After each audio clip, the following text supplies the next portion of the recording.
Bro, can I sue AFCON, man?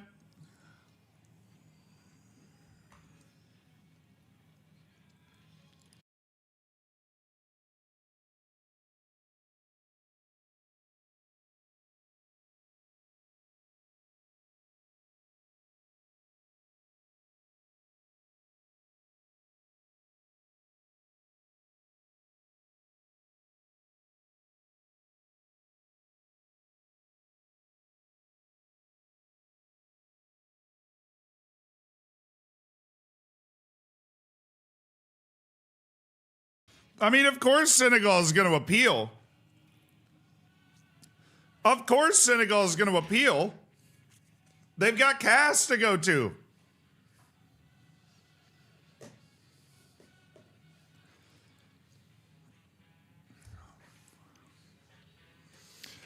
Dude, AFCON, what AFCON just did, in my opinion, outside. Okay. All right. Welcome to the stream. It's your boy, Zealand. Happy Wednesday. I know we don't normally stream on Wednesday, but I'm not streaming on Friday this week because March Madness is going on. So I hope you guys are having a great one. Jay Shard, thank you for the 3. So the 5 months. Looking forward to that silver bacon next month. Reese, about to hit the funny numbers with the 66 months subscribed. Reese was first sub of the day as well. What's up, guys? What's up, YouTube? Also, hi. How you doing? Why they're giving your friend Zealandism a ton of content. I guess that's true. Zealandism probably appreciates that a lot. When it's the Barca versus Newcastle, I think Barca's got it. I think it's like a 2-0 to Barcelona. I think we're going to see something very similar to what we saw between Arsenal and Bayer Leverkusen, where like it was a hard-fought 1-1, and then, you know, once it goes to the other park, it's like, okay, now let's settle into what this is supposed to be. Tarman, thank you for the 3 years. If you ask Rick Astley for a copy of the movie Up, you create a paradox. He's never going to give you up, but by refusing, he lets you down. It's the Astley paradox. I'm familiar with the Astley paradox. A great philosophical question. Everistus, thank you for the 29 months. I appreciate it. Happy Wednesday. Done my bracket. Thank you, Mr. Ism, for the reminder. Glad Mr. Ism could help out. Yeah, glad the Ism could help him out. Also, all the way, there were guys in gimp suits in the Celtic stands too. Let's not pretend like this is just a one-sided problem. Let's not pretend. Let's not pretend that the gimp suits aren't completely pervasive in the sport in Scotland. All right, they are. Virginia's safe. UMBC got eliminated. Yeah, true. Happy about that. But AFCON. We need to talk about what AFCON just did. The dumbest decision I've ever heard in my entire life. So dumb. So dumb.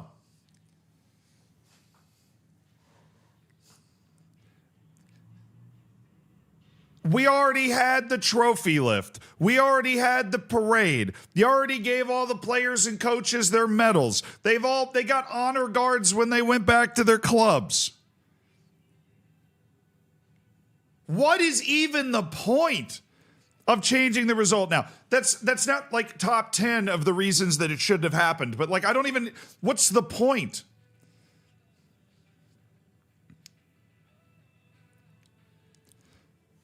Like there's no way. There is no earthly way you can convince me, chat. There's no way. No way. Like if I'm Moroccan, I'm not. If I was Moroccan, I would feel dirty getting that. Betting websites are giving the winnings to people who bet on Morocco. That's ridiculous. Is this live? Yeah, it's live. I feel like you've asked that before, Bose. It's always live. If it's got that little red dot.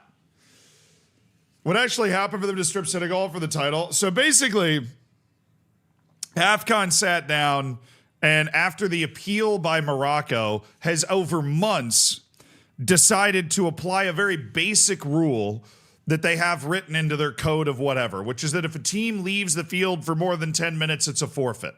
Now, why it took them multiple months to be able to literally read one of their rules and then apply it, I don't know. Because here, let me give you a list of the things that I don't have a problem with. I don't have a problem with the ref in the moment saying the match is forfeit. I don't have a problem with an official of like the African Federation getting involved at that point during the match and saying, look, they've left the field. They've been gone for a certain amount of time according to the rules that everybody's agreed to play in this tournament. This is a forfeit. The only instance where I have an issue with this is the one that we're in, which is if it's done. It is done. It happened. It's over. Senegal won. The final result was validated by the officials that were there. You can't, like, it literally, like, you just can't do this in sports. You can't go back months later and say that another team won a game. You can't. You can't do it. It just destroys sports. If this is possible, it destroys the fabric of sports, which is held together by the fact that the moment we get to a point where the game is over and it's, validated by the refs, it's over, that outside of somebody being found to have used performance-enhancing drugs, that result will stand.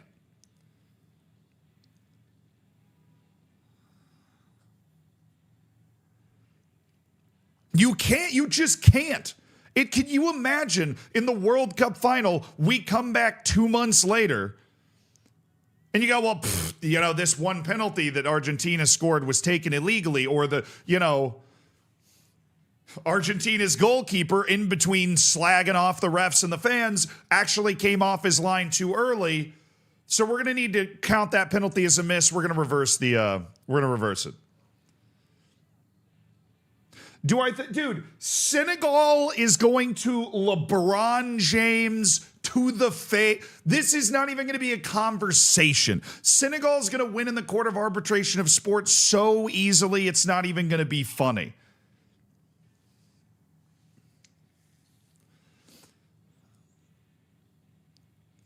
They're going to dunk on them so hard. Here, I saved one thing. Hold on. I saved one thing that's, I feel like, very prescient. I didn't save it. I thought I saved it.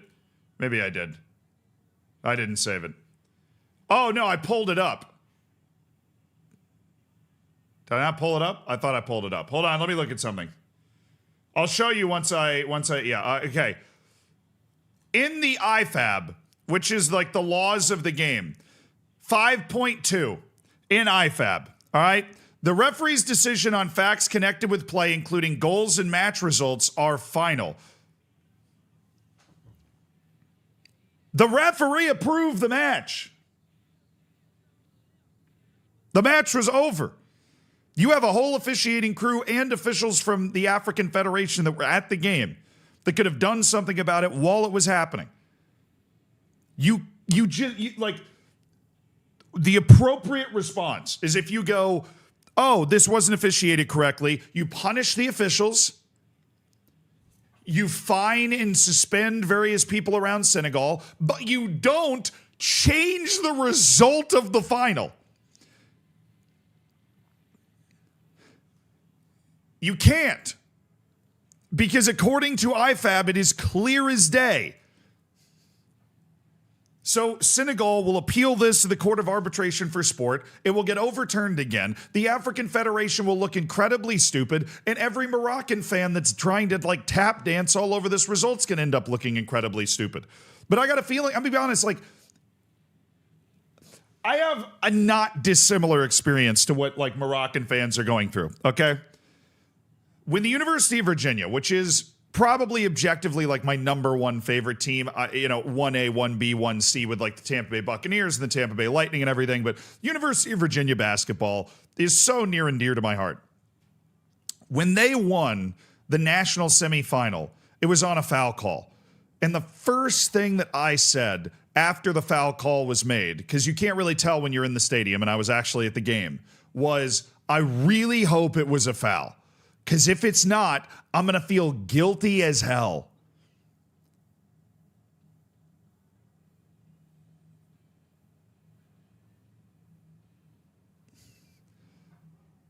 That's the way you would feel if you're Moroccan. Like, yeah, it was a really, like, hot-blooded, just incredible final to witness with the intensity. But you lost. You lost the game. And don't give me any of that bull about like, well, you know, they broke the rules. You broke all the rules too. There was a sub for Senegal that was fighting off half the country of Morocco trying to hand Edward Mendy his towel.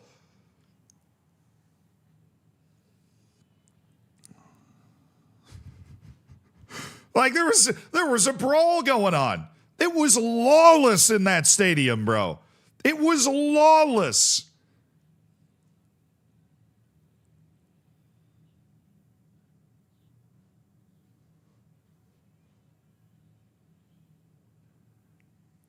It was lawless. It was lawless before the game. Multiple teams, including Senegal, lodged complaints about where they were staying, where they were practicing. They said it was unfair. They said that, like, Morocco had really adopted that, like, Central American CONCACAF approach to, like, we're going to make life as difficult as humanly possible and not necessarily follow the tournament hosting guidelines with the way that we're hosting these teams. So before Senegal, I said this at the time, before Senegal even gets to the stadium, they're feeling super victimized by everything. And then you've got World War III over a towel with, like, 15 ball boys, a couple of subs on the actual Moroccan team. Like, what is that?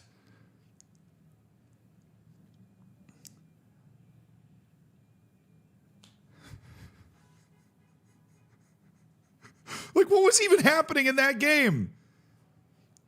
And then a questionable penalty gets given, and Senegal leaves the field. But then they come back. The referee at any point in that process can blow a forfeit. Honestly, with how much, Morocco was leaning on the scales, I'm kind of surprised they didn't. But they didn't blow the forfeit. They allowed the game to continue. Both the Moroccan and Senegalese players went like, let's continue the game. The game continued. Senegal won.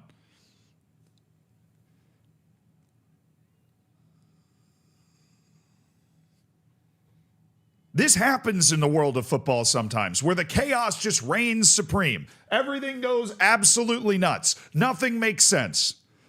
This was one of those games. And somewhere in all of that insanity, a match was played, a match was finished, Senegal won.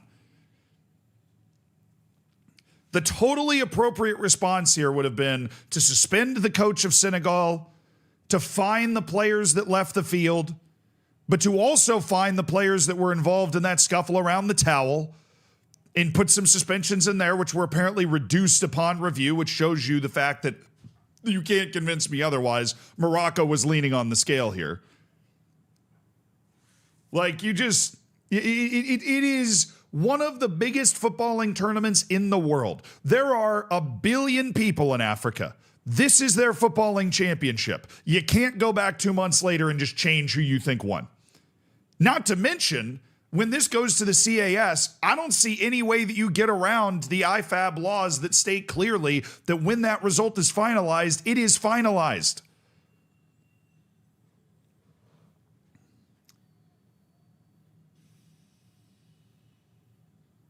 I mean, nobody takes it seriously? Dude, they do. Like, it's just kind of... I'm not one of those people that's like, yo, that's devaluing, but, like, I ain't gonna lie. You would never say that about the Euros. It's the same thing. They take it seriously. Same way they take it seriously in South America with the Copa America was going on. The same way they take the Asian Cup seriously. Right? Because it matters. Just because it doesn't matter to you doesn't mean it doesn't matter to somebody. I don't look at the Cricket World Cup and go, I mean, who's taking that seriously? Because the entirety of South Asia, we get a little, they care.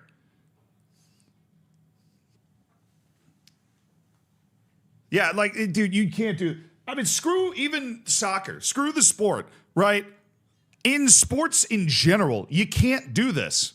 You can't go back a couple months later and say the other team won. That's just not a step that you can take. Because there is also the question that you can ask, like, where do you stop? We can watch the replay of the hand-to-God goal. We could disqualify Argentina from the 1981, 84? We can see it. You see his arm go up. That's how the ball went in. If we disqualify them from the tournament, who wins? The team that finished in second. I mean, like, what? 86, thank you.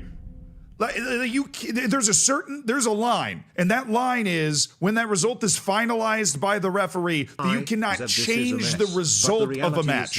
You can't. Won the game, paraded the trophy, and were declared the winners with the world watching. Morocco will get their chance to win AFCON in a fair light in the future. Football tournaments are decided on the pitch, not in the boardrooms of a sporting organization. Yeah, basically. Thank you for the 49 months. The champion of African football is decided on the field within the rules of the game. And the rules of the game were clearly creaking and breaking that entire tournament, and then that match in particular. It kind of reminded me of the Wembley final with England, where you realize like halfway through when you're watching the match that you're just kind of hoping that things get to the end of the match without too much chaos breaking out. You know what I mean? Where you're like, this is out of control. And the only thing holding this together is like faith in the sport. Radlad, thank you for the 31 months, dude. I appreciate you.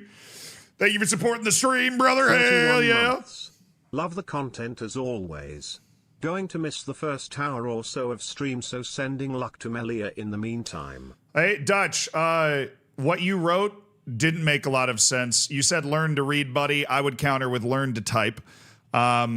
You said English might not be your first language, so I don't mean to be like too hard at you or anything, but you're trying to sass other people for what I believe was your mistake. You made it sound like, with what you wrote as a native English speaker here, that nobody cared about AFCON because there's always something happening. Clearly, you've never seen Copa America before, where there's always something happening. Really, the only continent that's able to keep its stuff together most of the time is Europe, to which I will commend Europe for. But it is possible to really care about a sport and then have things happen. So I would just kind of drop that. Yeah. Radlad, thank you for the 31 months. Love the content. Gonna miss the first hour or so, but sending some luck to Melilla. Dude, I appreciate it. I appreciate it. Mondo, thank you for the 2 months. Welcome back, sir. Welcome back. Yeah.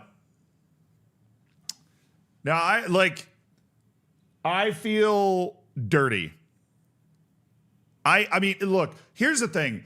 If the Court of Arbitration for Sport does not overturn this, which I fully believe that they will, I fully believe that the Court of Arbitration for Sport will overturn it. If they don't, this is like the greatest wrong I've ever seen in sports.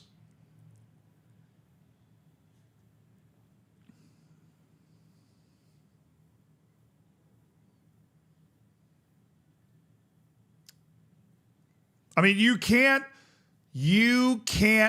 like, this is just so wrong. It's so wrong. There's no, like, it's so disgustingly wrong, and it just anti-sports. And you know what they're doing?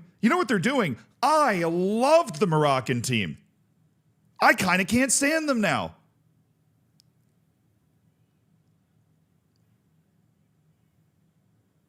You know what I mean? Like, they're doing it to themselves. They're making themselves this incredibly unlikable entity. Why? You're one of the best stories in the world of football. Why are you why are you doing this to yourself? You're obviously the most talented team in Africa. You probably should have won that game. Somehow you didn't. You're totally going to get another one soon. They're making themselves insufferable. It's like when you did that meme of the guy taking the pole and putting it in the bike wheel and then the bike crashes and you're like, why does everybody hate me now? Like, the tournament itself was already like, you know, you're kind of rigging this a little too much in your favor with the way that you're like setting up the hotels and the training and stuff. And now, you know, the towel stuff and like the out of control stewards and ball boys. And you're like, all right, come on. You know, I really like you guys, but stop. And then you start these appeals. Like, I mean, dude, because here's the thing. This was the best case scenario. And this is what's crazy to me. This was the absolute best case scenario for Morocco's appeal, and it still makes them look like petty idiots. This was the best case scenario, and they still come off looking horrible. And then their argument would be, we might come off looking horrible, but at least we have a trophy. Nobody respects the trophy.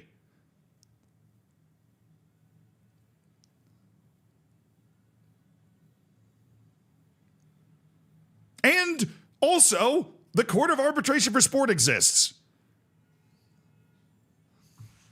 which will probably just dunk on you like prime LeBron anyways.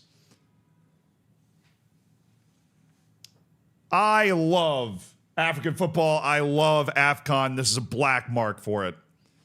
This is a black mark for it. Probably more about the prize money than the trophy. No way. There's no way. Senegal is going to take this to the Court of Arbitration for Sport. It's going to get overturned again, most likely. It is shocking. I would have bet anything that this sort of thing would have never happened.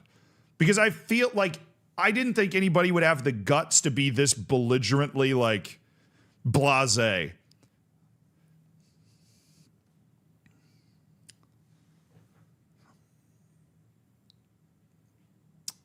Dude, Africa's just horrible at everything. I'm going to stop you right there. Let's not go down that road. All right? Let's not. That's not what this is about. That's not where we're going. Yeah. We're not going there. Jonas, thank you for the 22 months.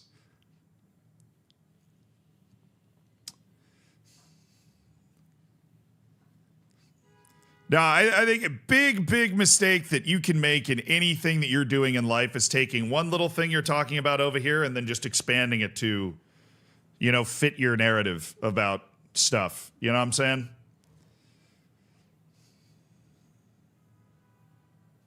As a Moroccan, I'm happy. Bro, it just doesn't even make sense to me. If I was Moroccan, I would feel uncomfortable. Like, Morocco has just tarnished the reputation of its national team and its federation for what? For a trophy that everybody's going to make fun of forever? Nobody outside of Morocco is ever going to consider Morocco the champion of Africa for that round. I mean, Morocco is like going to be the favorite for the next couple AFCONs at least. And but like, it's just not right. And everybody with a conscience knows that it's not right and doesn't make any sense.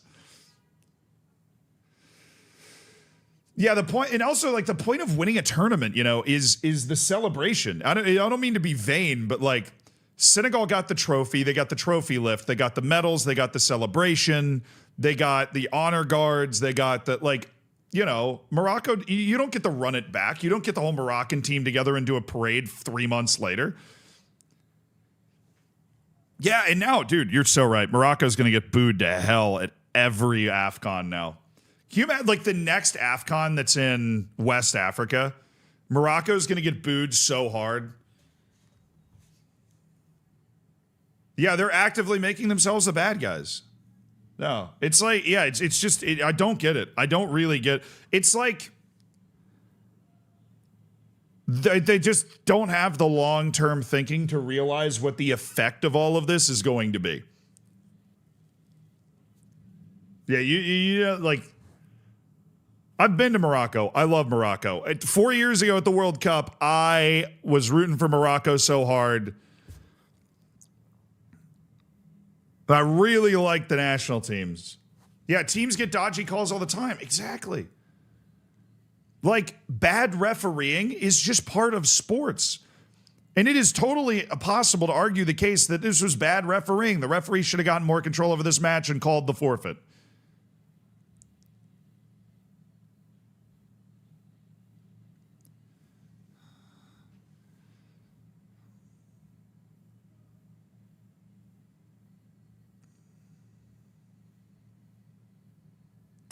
It's sports washing. It doesn't really matter to the Moroccan monarch. I mean, let me be honest. I feel like there's a lot bigger sports washing out there to worry about than Morocco. I mean, I'm not going to say I'm super well versed on the geopolitics of it, but I will say I've been to Morocco, and it didn't feel. I didn't get that kind of uncanny valley vibe that I feel like you get in some of the other states that may be really going for the sports washing. Morocco's just really invested in the sport of football. That's where these guys are coming from. They have the Mohammed VI Academy that's outstanding. They've just really, really, really, really invested in football.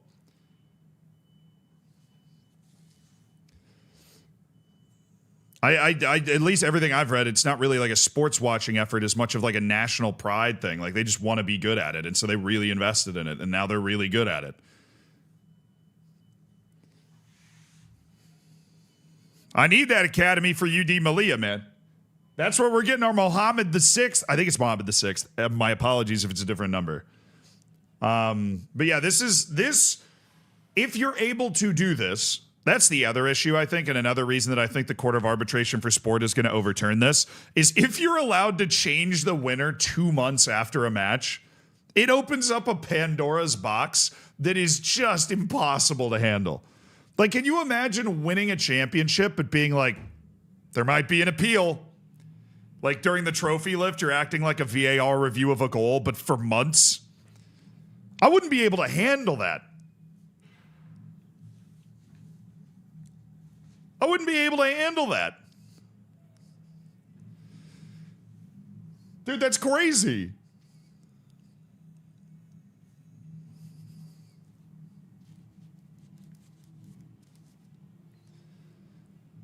Every dubious way, yeah, like every team just to try and like reverse a result is going to be appealing everything. You can't open this Pandora's box. When the match is over, the match is over. The winner's the winner. Then you can debate the good calls and the bad calls, but you cannot do this. You cannot do this.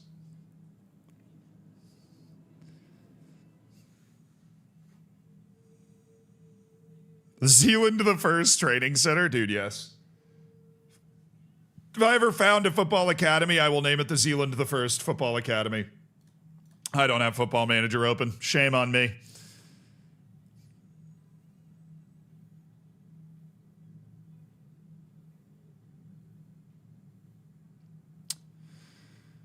Look, I'm all for getting calls right, dude. But there's a certain point where the win goes in the books. It's approved by the ref. It's approved by the officials. Like, it's over. They got the trophy. I loved what one of the guys said. I think it was Illiman and Dye, who said, I have the medal. Come take it.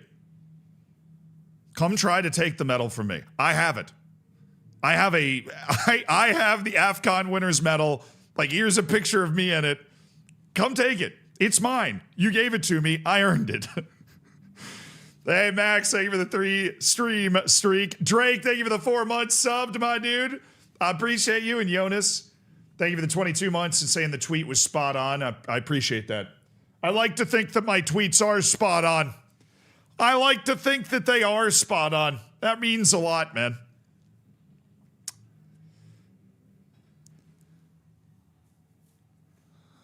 Yeah, no, like, but that's the thing is, these guys already have the medals. They already have the trophy.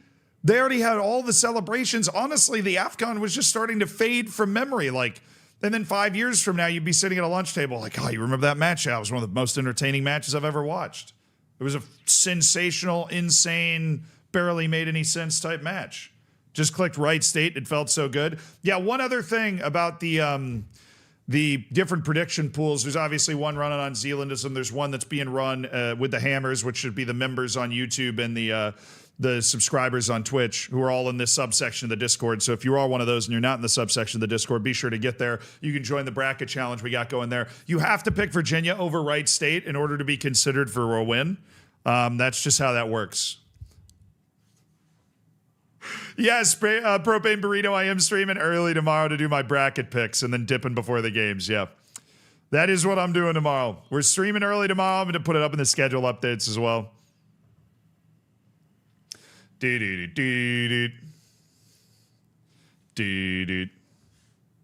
Dee-dee-dee-dee.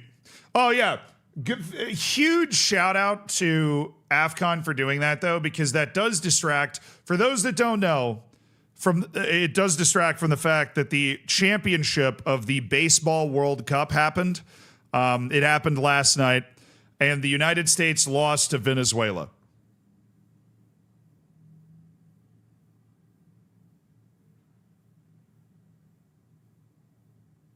That is real. I'm not kidding. Venezuela beat the United States in the Baseball World Cup final. It is, while sad, top 5 funniest things to ever happen in the history of sports.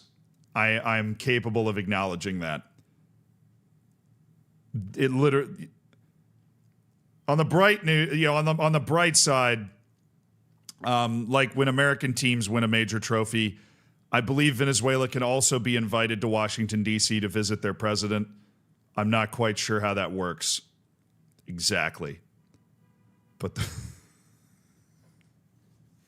what is happening in the world? What is happening, bro? What is happening? Oh, congrats to Venezuela. They were the better team, man. They were the better team. They were the better team. Yeah, they were the better team. They beat us 3-2. They scored late to win it.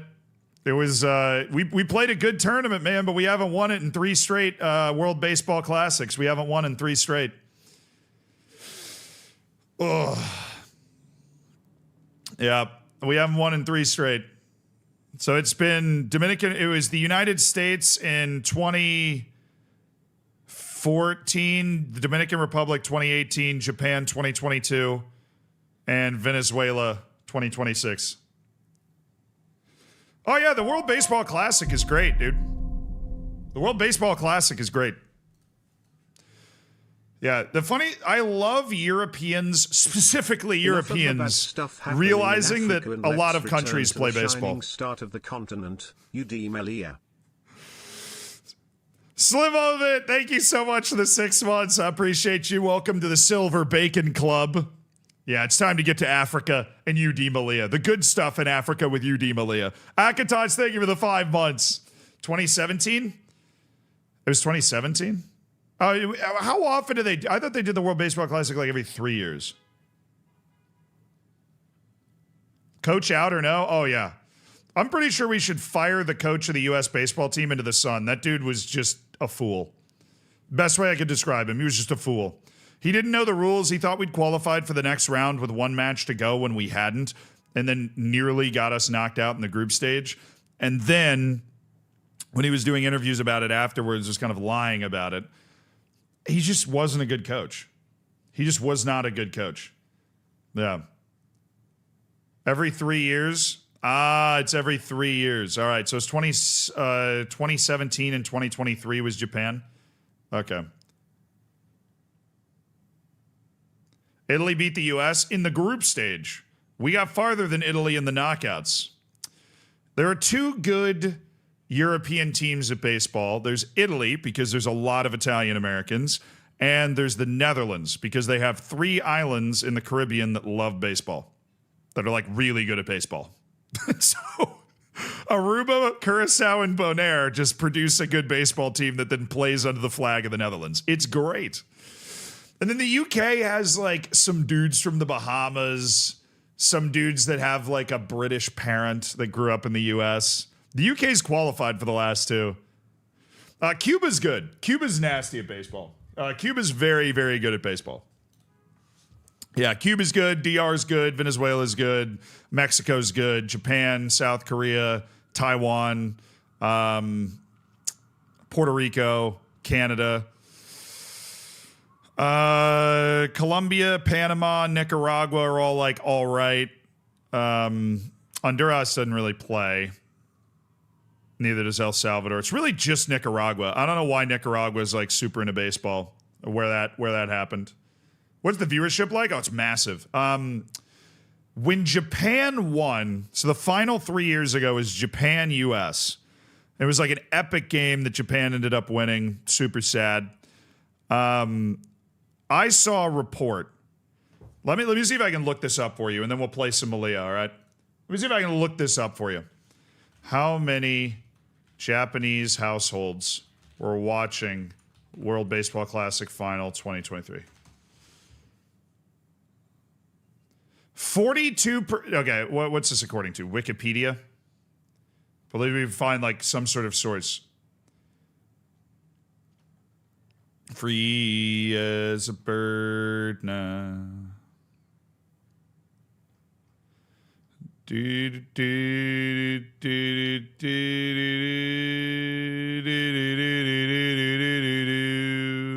this world you cannot change. The championship game is one of the most watched games in baseball history, with the game attracting an average viewership of 5.2 million in the U.S. and a reported 62 million TV viewers in Japan, representing 42.4% of the households in the country, despite the game taking place at 8 a.m. The game was widely praised as an instant classic. The U.S. has now lost consecutive finals 3-2. Love that. We need to fire the manager of the United States. He sucks. So yes, the World Baseball Classic is a big deal. 8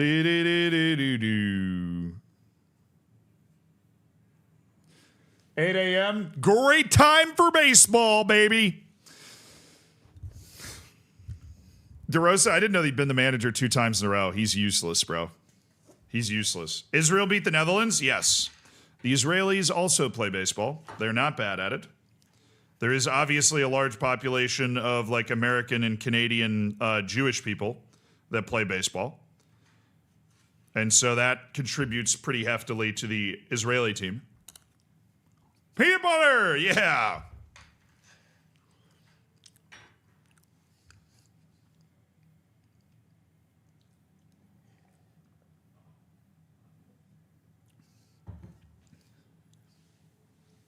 Yeah, Jazz Chisholm played for the UK. Dude, I didn't know Jazz Chisholm was born in the Bahamas. That's like an actually good player on the UK baseball team.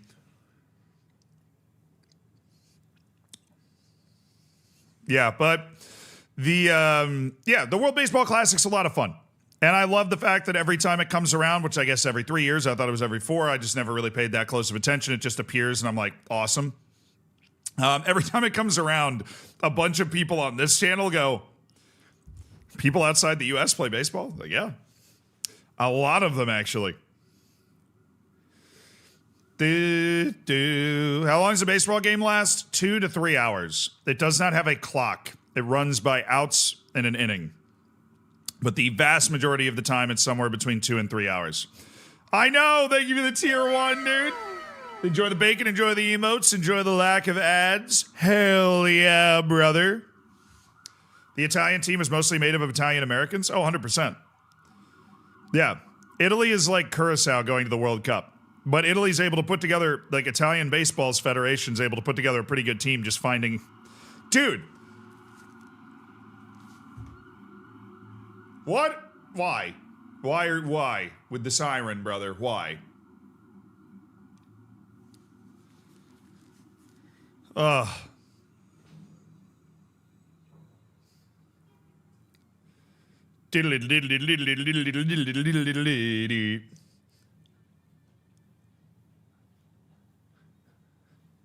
Baseball's got a great culture. Super bro sport. The Czech Republic. Bro, I have a ton of respect for the Czech baseball team. The Czech Republic qualified this time.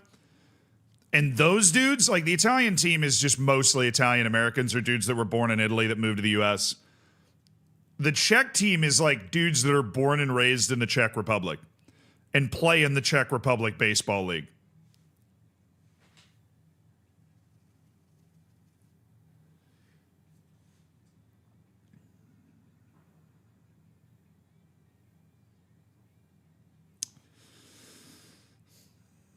Like the Czech baseball team competed really well against Japan with a bunch of dudes that play in like the Czech league. Blitz, thank you for the 2 months.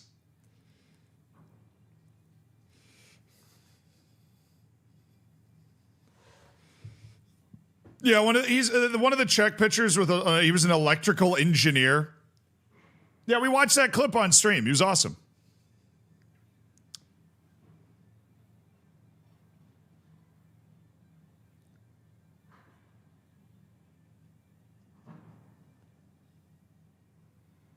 Dude, Freebird is so awesome.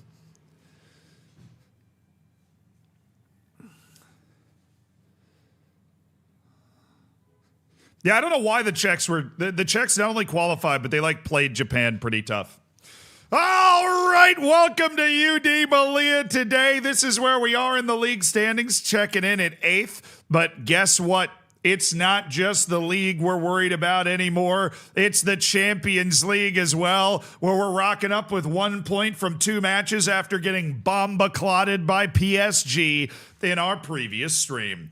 Brilliant. We lost at home to PSG and away to Real Madrid. We also lost at home against Sevilla and found a draw at home against Valencia. Now we've got away against Granada before heading to Inter and to play at the San Siro on Tuesday. I'm having a really great time with this Champions League schedule, which not only gives us Inter, but then Eintracht Frankfurt and Bayern Munich at our next 2 Champions League matches. So can't wait for that. That's going to be awesome. Most Brazilians were surprised that Brazil has a baseball team.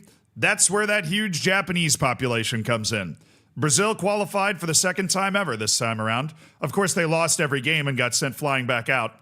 But Brazil did qualify. Shout out to the Brazilian baseball team, made up of Japanese dudes and, surprisingly, not 1, but 2 sons of really famous baseball players who happen to have kids with Brazilian models. You do what you can. Whatever works.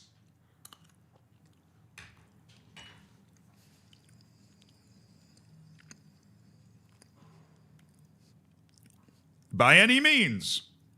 You get them where you can.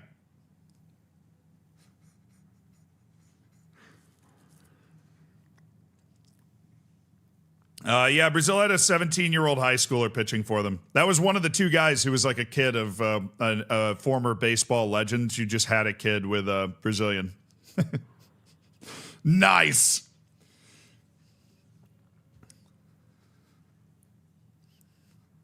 He was good, too. He was good. That's how you build a national team pool in baseball, man. That's how you build a national team pool in baseball. All right, it's October 18th.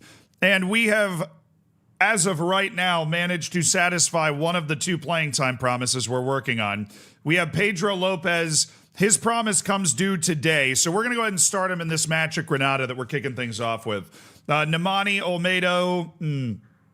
I think we want to rotate a little bit more. I'm going to take Madu Murcia out. Rubio and Haytumi are not feeling good. But I'm actually going to start both of them because I want to start Fjärtoft and, Van Rooyen's hurt.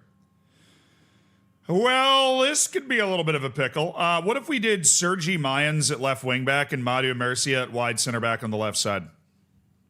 And that gives us the opportunity to rest Haytumi, to rest Fjärtoft.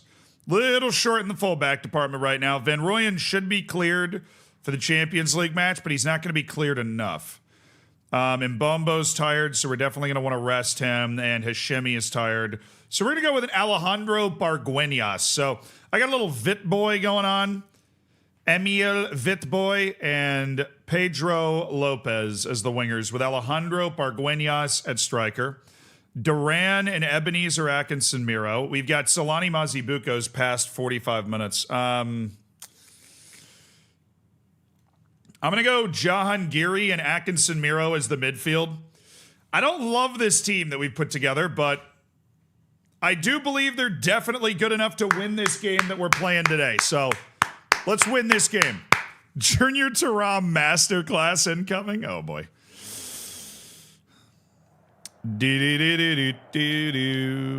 Start the Loney. Duran and Olmedo have really come a long way, haven't they? They have. Duran and Olmedo have come a very long way. All right, boys. Good performance today. Good performance today. We got picked to finish 15th in this league this year. Good performance today. Definitely want to get a top 7 finish this year. It's not going to be easy, but that's the goal. After what we were able to do towards the end of last season, I think especially once we inevitably get knocked out of the Champions League at some point, we have less matches to play and everything. I think we'll be in a good position to go on a run. To go on a run.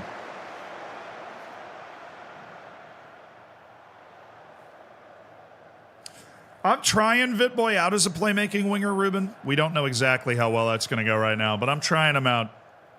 I'm testing him out. Yeah, Sergi Mayans has also come a long way. He's been on the team that whole time too, and he's never been a starter. And yet he remains a relied upon backup. It's impressive. Ooh, Pargueñas, what a touch. Alejandro Pargueñas. Ooh, Vitboy, have it. No. Whoa!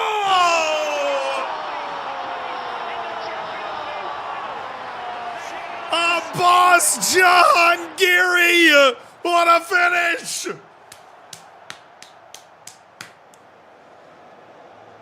It deflects to a boss Jahangiri. First time inside of the boot and perfect from the Iranian. What a goal! That's what we needed. We needed our better players that are part of this match day squad to make an impact. And Abbas Jahangiri has made an impact. Otero's tired. Little thin at the center back position right now. Little thin.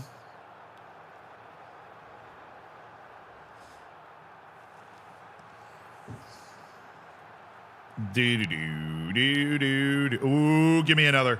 So, Granada's in 19th. This would be a very good opportunity to pick up a win here. Pedro Lopez. Pedro Lopez. Pedro! Oh. We're good. Vitboy's there. Vitboy's there. Vitboy's there. He's got Ebenezer! Oh, my goodness.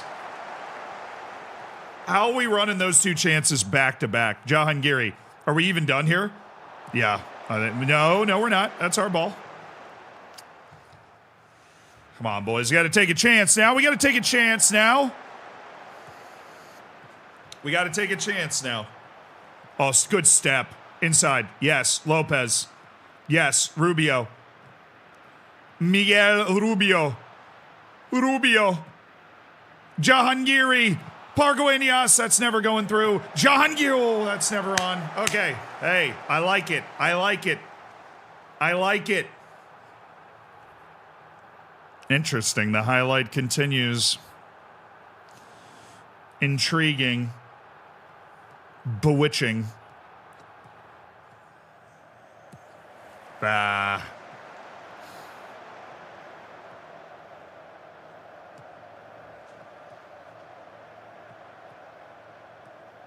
Yeah, Lopez. Come on, Rubio. Pargueñas. Jahangiri. Pargueñas again. Ooh, that's a great ball to open it up. Sergi Mayans has it. Mayans! That's a fun highlight. Oh, we've got to squeeze that ball off him. Come on. Nice, Lopez. Pargueñas again. What a highlight. Jahangiri. Vitboy's there. Oh, what a pass by Jahangiri. Emil Vitboy. Madu Murcia. Vitboy again. Rubio.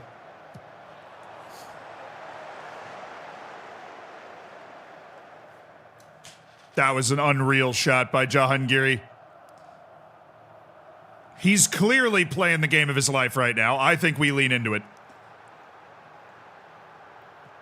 Oh, Ebenezer, that's trash. Ebenezer, it's trash. What are we doing, Atkinson Miro? On your feet, soldier. Thank you, Madu Murcia, for blocking that. Thank you. Thank you, Olmedo. That's a throw. Very well headed. Very well done. Heist. Congrats on the 5 years, brother. Thank you for the 60 months. Good to see you. Blitz those. Thank you for the 2 months. Welcome back to the Hammers. John Geary's running this game? He absolutely is.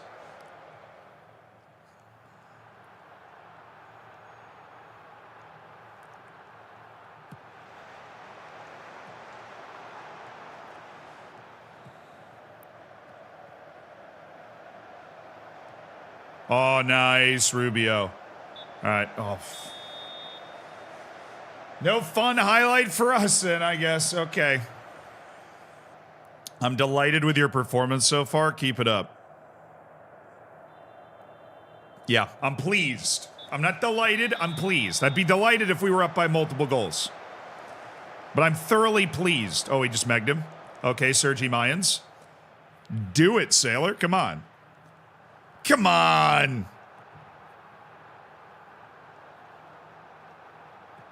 All right. All right. All right. All right. We're swaggering. We're swaggering. Olmedo. Alexi Olmedo. Pen. Olmedo. Somebody, please. How do we not score?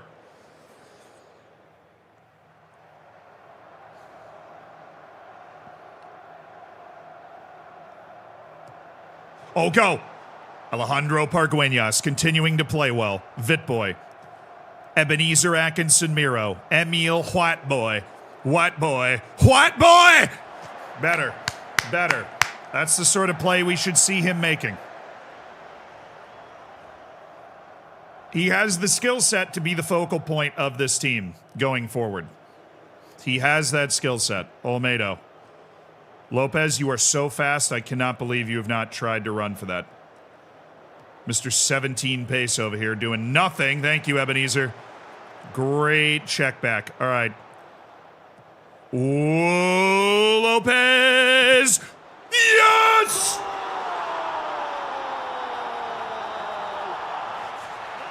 I voted for Pedro! Pedro Lopez scores! Great pass by Atkinson Miro. Good cutback. Pargueñas gets blocked. It goes right to Pedro Lopez, who gets a toe on it first. Into a now empty net. And UD Melilla finally scraps in front by a pair. Rubio's going to play till 70, then he has to come off because he was tired at the start of the game. We're also going to get Vitboy off at 70 just to get him a little rest. Mayans, who's just feeling really saucy on the ball today. Atkinson, oh, switch. Ooh. I wasn't even really thinking about that pass. Ooh, Vitboy! God, he just doesn't have the goals, does he? He just doesn't have the goals. Does not have the goals. He should have the goals, but he doesn't. Fjärtoft, go get Rubio. He's exhausted already. Vitboy, you're out. Taram, sure, why the hell not?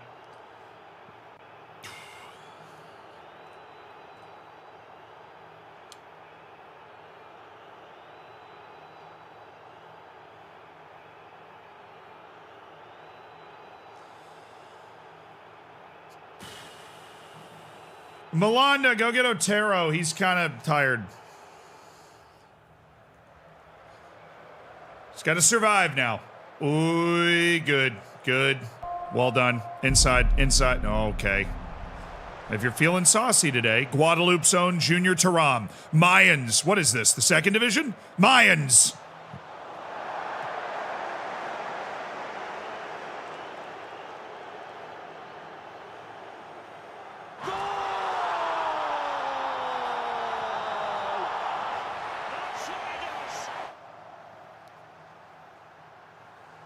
Look, man.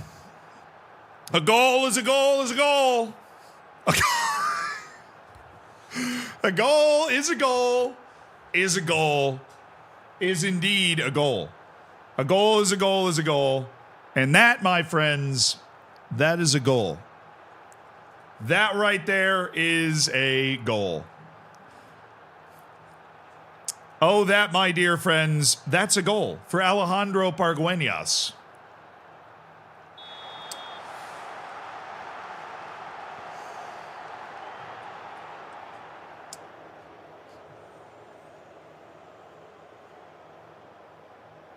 It's a goal. That's a goal. Now, thank you so much, Welsh Nerd, for the 5 gifted subs. That happened in the middle of that goal. I think your 5 gifted subs directly contributed to the tomfoolery that just occurred. But thank you for supporting the stream with kindness. I'll give you a 5 wow salute.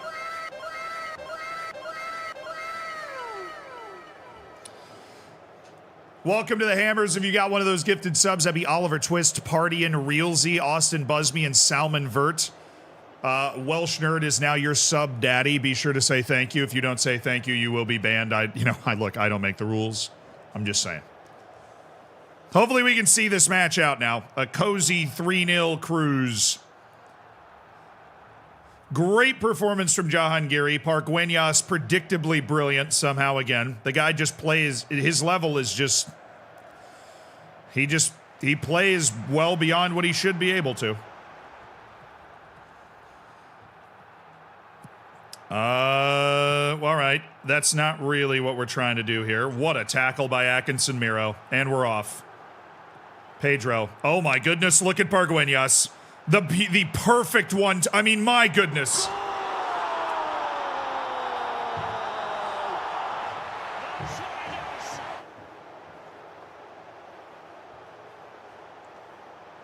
What is this dude?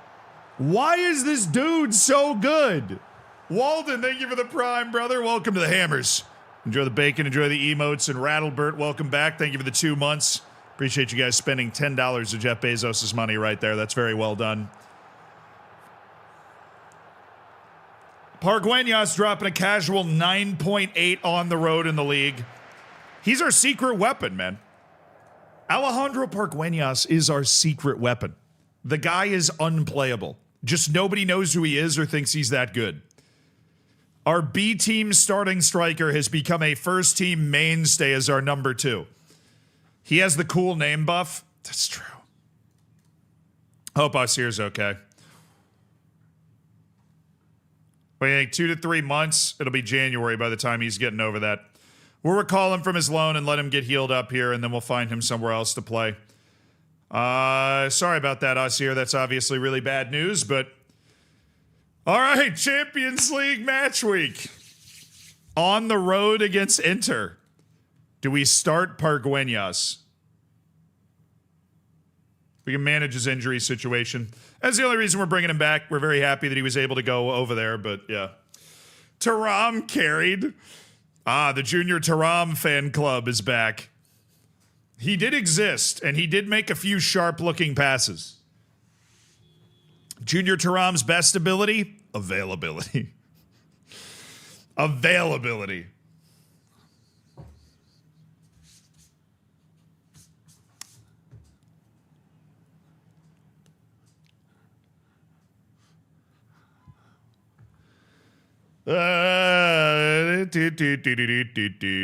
Yes! Hey, he actually played pretty well. But you can't tell by his lack of improvement. But Pedro Lopez did actually play pretty well. When we were kind of forced into playing him more than we would want to, he definitely showed, like, we're going to play him more than we used to. Because he definitely showed, like, a good side of himself where he was able to pretty consistently be a solid difference maker. Van Rooyen now speaks good Spanish, and he's back in training.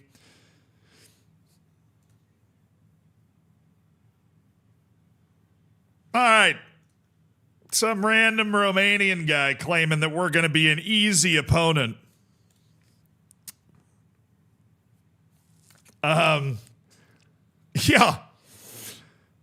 I don't know about that one there, Buster. We probably are. We're probably going to get blown out. But I'm not going to say that publicly. You know what, Inter? I don't think you guys can hang down in Africa. I don't think you guys can hang with Africa's finest. Not even close. Yeah, some random Romanian guy's talking trash to me. Do you have any tips for semi-pro managing? Yeah, make more money. What are you broke boys doing here? No, I mean, we used to be semi-pro. The key is signing free players. Literally just, if you buy anybody, it's terrible. Sign free players, play a simple tactic, get really good free players to play that simple tactic. Don't count on any development. Your players are probably going to get worse. Yeah, I mean, like, if you're at the level that you're semi-professional, your goal is to get to whatever level's necessary to get you out of being semi-professional as quickly as possible. So it's just signing the best players you can get your hands on end of contracts, free agent contracts.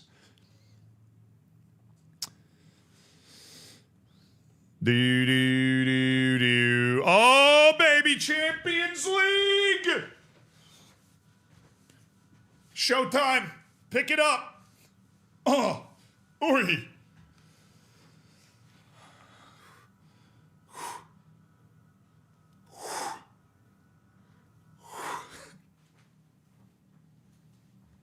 All right, we need the lineup. Hitumi, who's probably going to be the starter. Okay, this is broken because he's hurt. Van Rooyen, on the other hand, is apparently fine. So that's news. I'm going to wait for Mazibuko to be a little bit more fit. Actually, no, we're going to dump Taram from the bench today.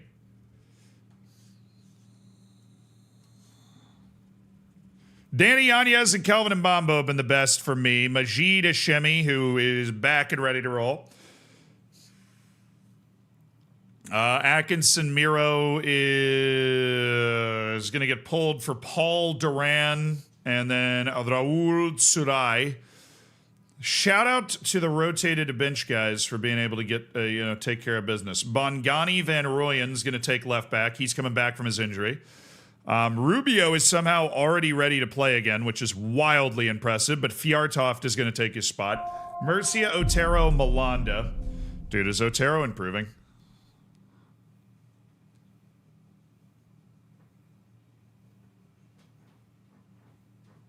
Oh, yeah. Oh, yeah.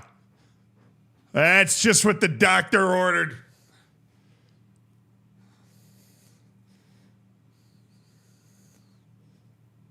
Dude, physically and mentally, Sergio Otero is going to be... I mean, he's 18, chat. He's 18 years old. He's 18. He's 18. It's absurd. He's 18 years old. Do do do do do do.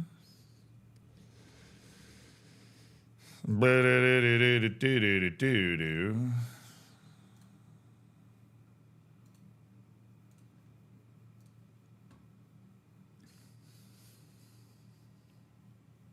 Wait, his value is 129 million.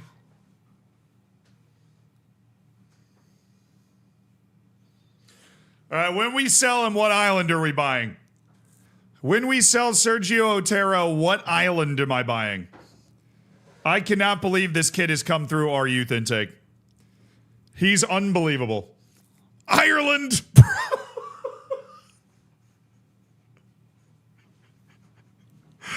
Nah, look, okay, look, the English already tried that. It does not go over well. We're going to have to find a different one. Maybe Iceland this time. Maybe Iceland this time, okay? Maybe that's the move.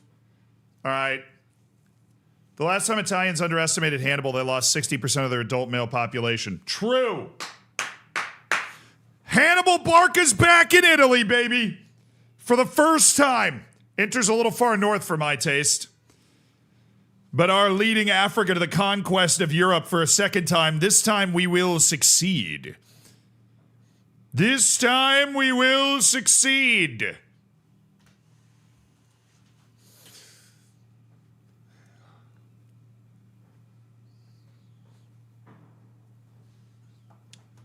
Are you ready? Hold on.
Gentlemen,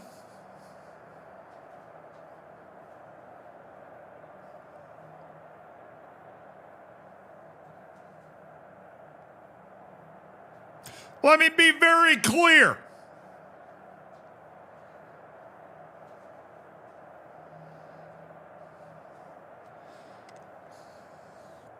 That match against PSG was unacceptable. You and I both know we are a better, more capable team than that. I am fully planning on you being able to show that here today.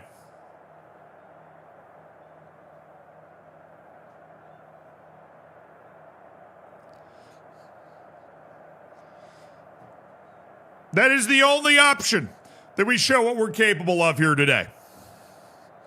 Now, if you would please rise and remove your caps for the performance of the anthem.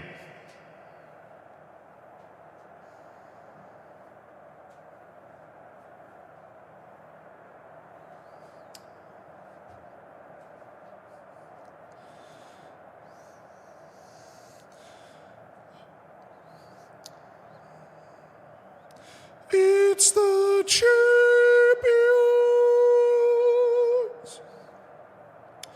The champions.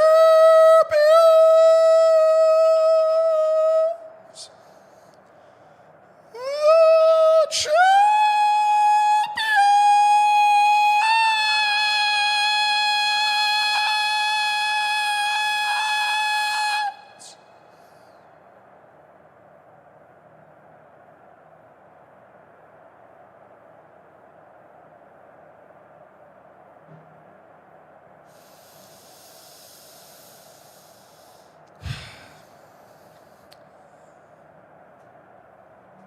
You may be seated.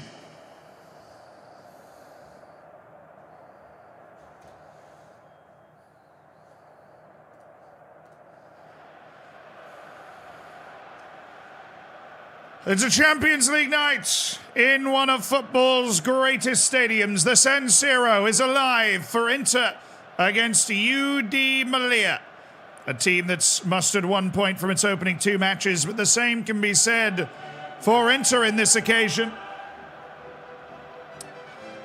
And this is a match that they can hardly afford to not win. A pot 4 opponent in UD Melilla. The side from continental Africa, from the North African shores, that plays in the Spanish League. Looking for their first ever European win, let alone Champions League win. Could this be a ridiculous historical moment for UD Melilla? We will find out over the next 90 minutes. Come on, lads! Come on!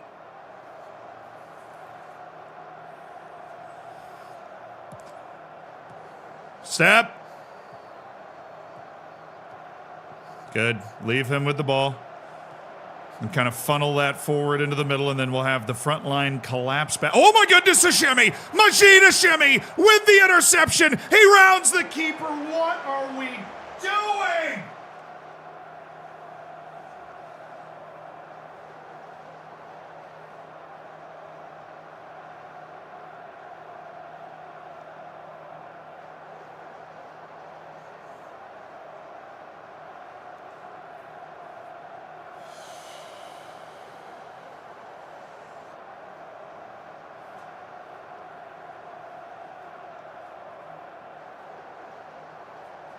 What are we doing? What?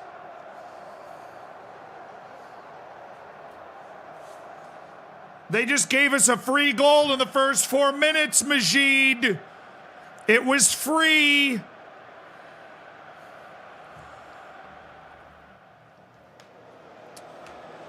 It was a free goal.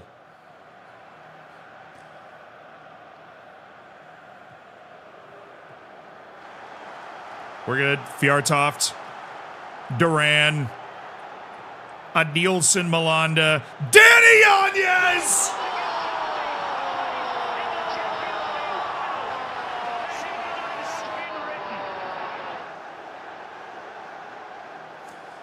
Yeah, San Siro, it's mine, actually. I bought it. Get off my field! Danny Yanez able to weasel that shot by the defender. And his return to form continues.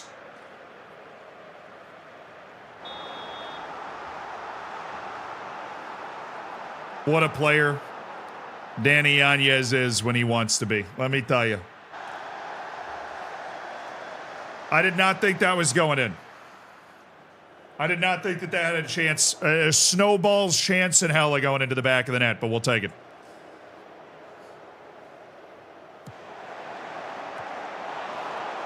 We're good, we're good, we're good.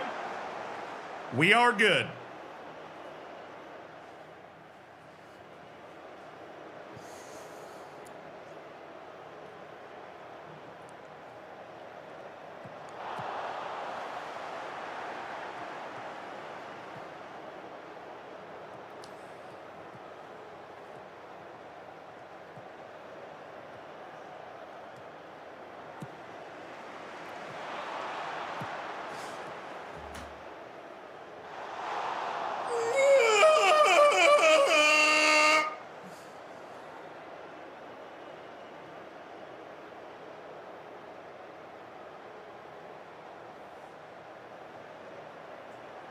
Kola Namani stones the captain Lautaro Martinez one-on-one.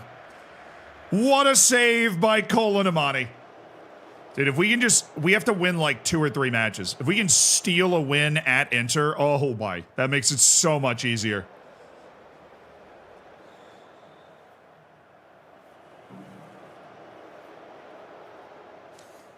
We drew Salzburg and lost to PSG.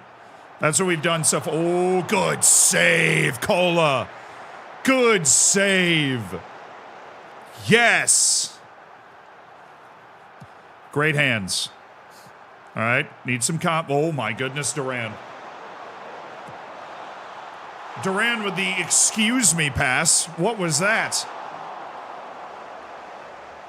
Paul. Can't lose our edge. Ooh, problem. Not a problem. Look at Bongani, Van Rooyen and those long strides. Sarai, Duran, should be the smartest, best passing midfield we can put together. And Bombo, he's got Danny Yanez, little one-on-one. Danny! Woo! Woo! Woo! I'm here all day.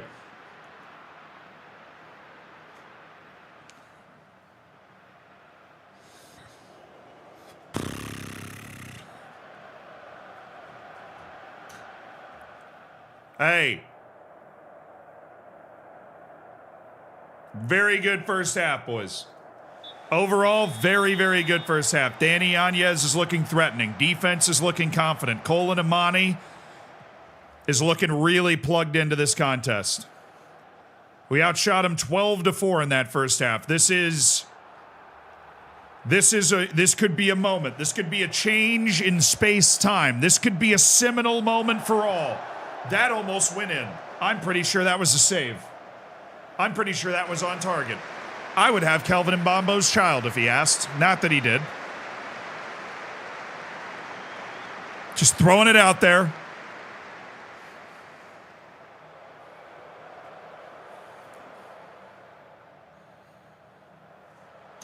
Focus on the game. Sub. Rubio. Go. Fjartov didn't do anything. Where's Haytumi? There he is. Double wingback sub. Rubio and Mohamed Haytumi are going in. Sarai's coming off. We had John Geary was like unbelievable in the last game. We would put him in.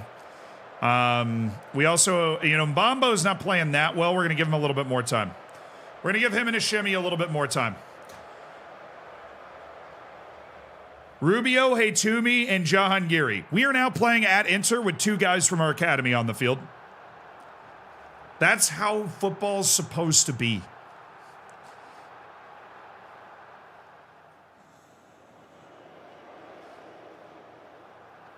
Oh my goodness.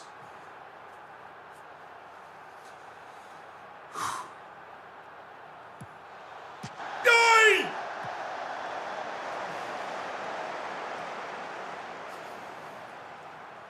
A good hit. Good hit.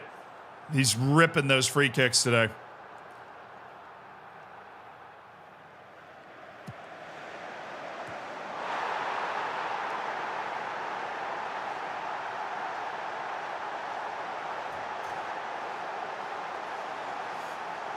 Hashemi, you're out. Pargueñas, go get him.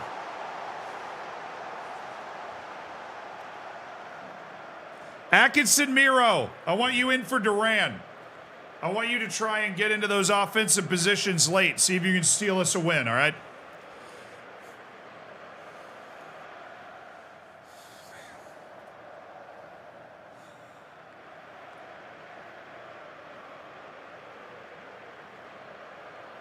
Well, we got like 8 guys there. We just got killed on that anyways.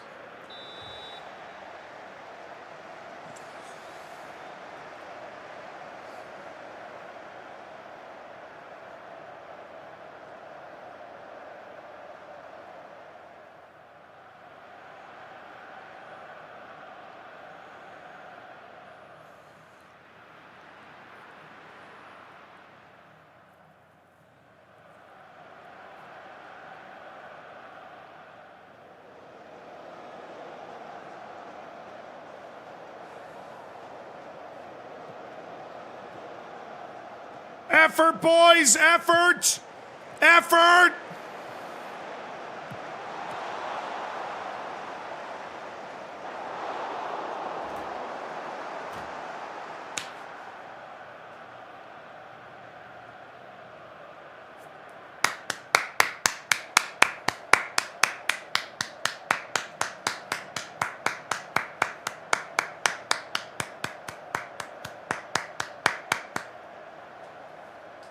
There we go, there we go, there we go. There we go. There we go. There we go. That's not a bad result. That's not a bad result. I know we would have loved to have won, but, you know, we got a point at the San Siro against Inter. We dug in. We were outplayed in the second half. We fought. Cole and Amani made the saves. We had a couple of looks at winning that. You know, we had a couple of looks at winning that. That's another $1 million, by the way. Yeah, I mean, I don't know if that puts us in the top section right now, but we know our schedule is very difficult early. So, I mean, we've got, you know, 2 points out of 3 matches right now, 2 draws at Salzburg, at Inter. We have lost at home against PSG.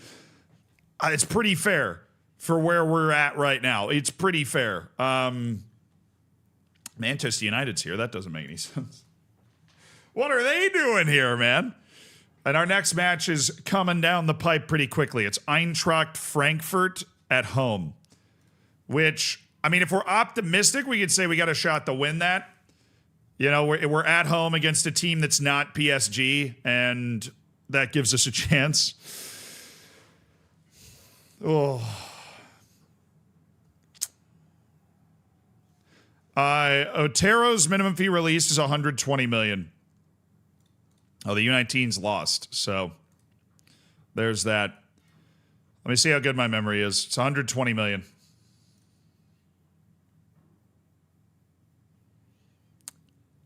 Here's the thing. You'd be like, oh, well, the value's above that. Change it. If an actual team gives me real life $120 million straight up, I would sell my firstborn child. Sergio Otero is not quite at that level. If somebody shows up with $120 million straight up, I will sell him so fast. Newcastle's up 1-0? No way. You're lying. That's bait. I'm not even going to fall for that.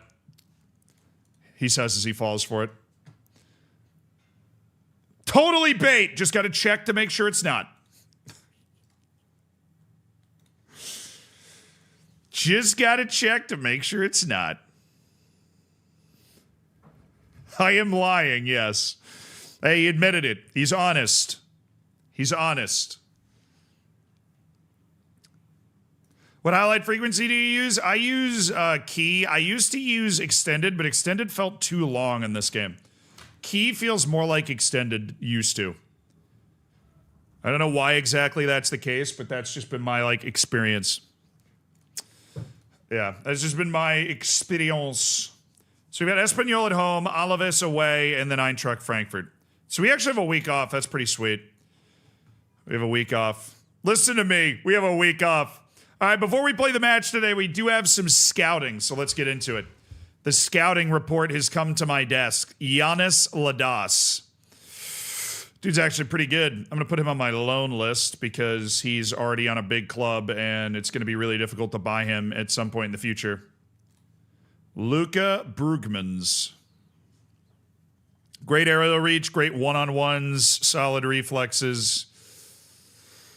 I mean, maybe I guess we put him on the maybe list just in case something miraculous happens. This guy's interesting. He's actually a decent, like, I could play him right now and not feel really afraid of putting him on the field, but it doesn't feel like he has great potential. At least that's what they're saying. See on the keep a keen eye list, we're going to go ahead and drop him. But I think he's a decent player. I think he's a decent player. Damian Santana. 19-year-old center back. He's one composure, bro. What? He's got, oh, come on. If somebody sneezes, he's going to do something that'll get himself arrested. How is that useful? How can anybody operate under these conditions? Oh, it's Lucas Pinkert. Jaden Adai. Taunton legend. He's balling in Orlando City in MLS, but he's playing at a very high level, and that's what matters. Lazizbek Mirzaev. Yeah, I know how good you are. And it ain't that impressive, man. Silvio LaMonica.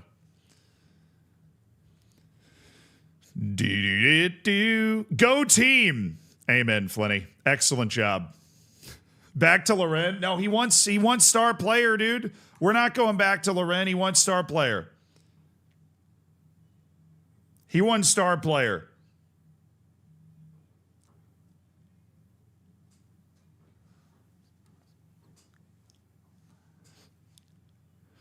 Do I like this guy? He moves pretty well. Gianluca Dernherfer, 13 to 16 million. Ooh. He's deceivingly good, I think. He's deceivingly good. Oli Sondel, definitely not on the Wonder Kid list anymore, but he is onto the Keep a Keen Eye list. Andre Allentoft.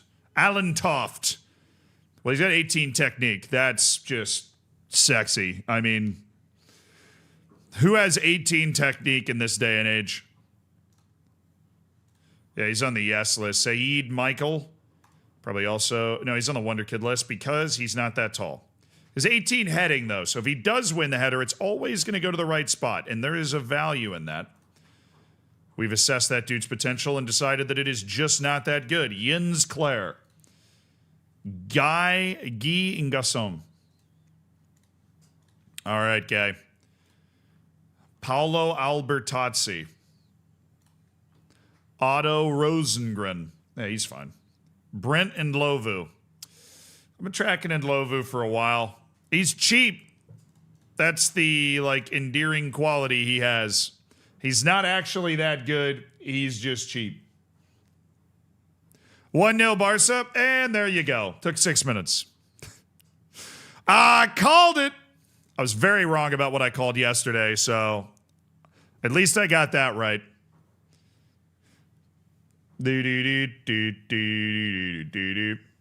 Now, we'll be keeping track of like what happens in the Newcastle-Barcelona game. We're streaming up until the rest of the UCL matches kick off.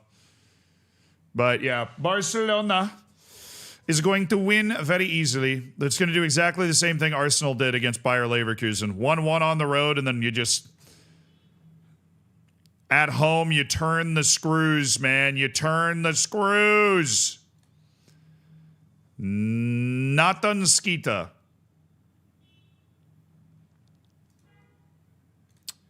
Nope. Serginho Dest. And his 17 flare. Well, he has 8 long shots. That should be higher. That guy pops him in for the U.S. national team from range. Martin Satriano. Nah. Carlo Letica. Don't think we'd want to do that now. A Javano Zinhagel. Lautara. Sounds like a Martinez should be coming after that. You ever considered getting a last name? Have you ever been interested in getting a last name before? Is that just not something that's ever crossed your desk? Nikolavsky. No. Kim Ho-young.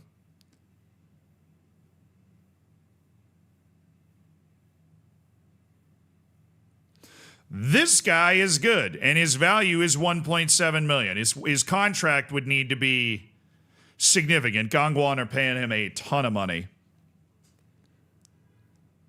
Oh, and he's a perfectionist. Stop. Stop it. He doesn't improve that much. I'd be kind of a value proposition. I don't see him spending a full season as actually a part of our first team. More of a, it's too much money as a wage for a guy that's going to be a B team and sell on later. It's just too much money. There's just no way we'd be able to swing that. It'd be a disaster. Perfectionist is really good, yeah. I didn't mean to make that reaction sound bad. Perfectionist is one of the best personalities you can have. That means he can be kind of a jerk sometimes, kind of controversial, kind of in your face if you don't give them what they want. But other than that, a perfectionist is going to develop as aggressively as anybody you're going to find. It's just really high-level professionalism and really dedicated to the craft and development and all that stuff. So yeah, you want perfectionist players if you can get it. Like, that's way better than fairly professional, which is just like, oh, this guy's got, a decent amount of professionalism. Not that fairly professional's bad, but it's just a different level. Jari van der Allen. It's the 6 work rate that really does him in. Manis Liakos. He's pretty well-rounded. I could see if he keeps growing over the next couple of years that he turns into a real just horse. Guliashvili. 21 caps for Georgia for Levan Guliashvili. Unfortunately, not good enough to stay on my short list, though. Jakob Naumann. You know what? Being fast does count for a lot. Blas Escobar. I just wish that I had found that guy when he was still in Paraguay. I wish I had found that guy when he was still in Paraguay.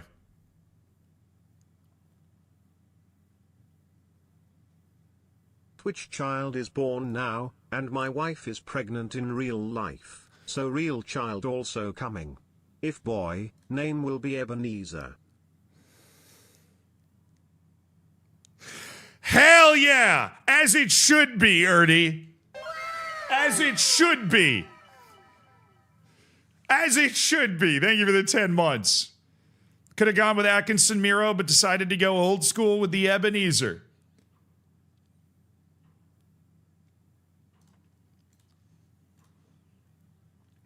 Marius Marin. Mateo Asimovic.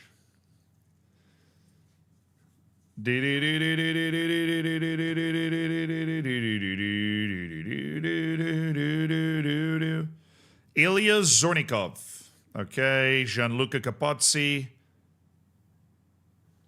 Not super high on him. Jabril Cap.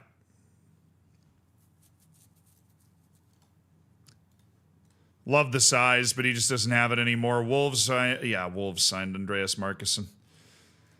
Wolves is a team that I feel like, depending on what happens to them, like they get relegated or whatever, you could steal a player from them. Oh, he's at Osijek?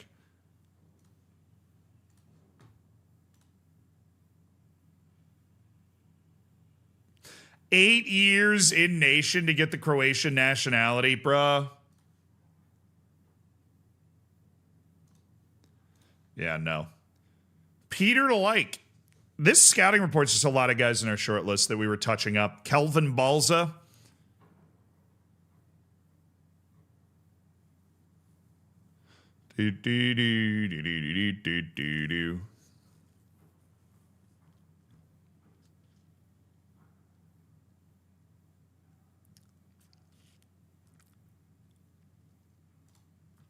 I'm just not feeling the ability to reach the potential that you allegedly have. Stellenbosch. Jakchai Sengwandi. Very competent Thai player. Playing in Japan, as the best Asian players tend to do.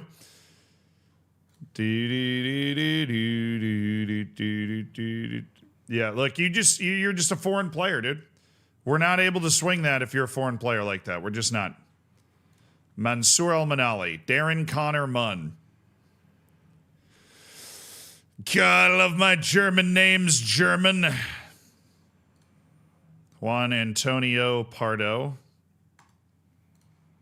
You have a long career in the Spanish third division, man.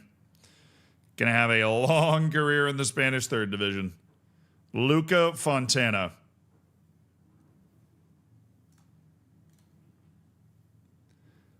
I mean, he's resolute, but I don't see it. Sergio Joao playing at the Pohang Steelers in South Korea, just as I predicted.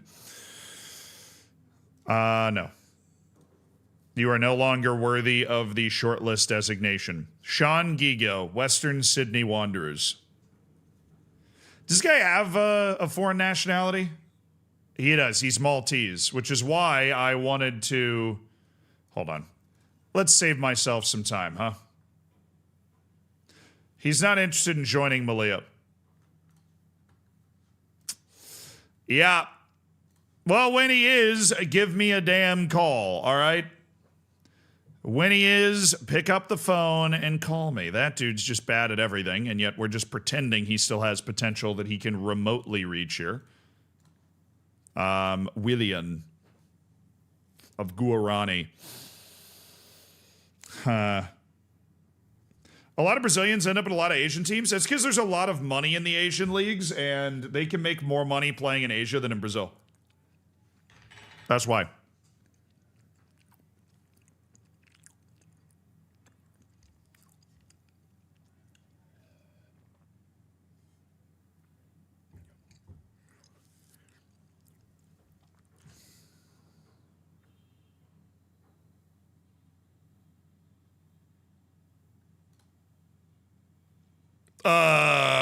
What?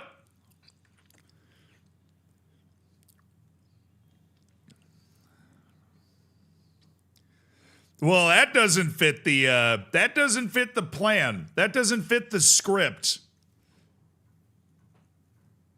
Dude, if Barca goes out to Newcastle in the round of 16, what is your honest reaction? What is your honest reaction? If Barcelona goes out to Newcastle in the round of 16, how are you processing that?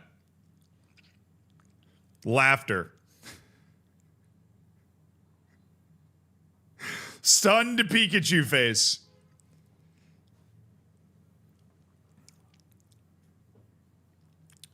A sensible chuckle. It's not that wild, to be honest. I think it's pretty wild. I think it'd be pretty wild.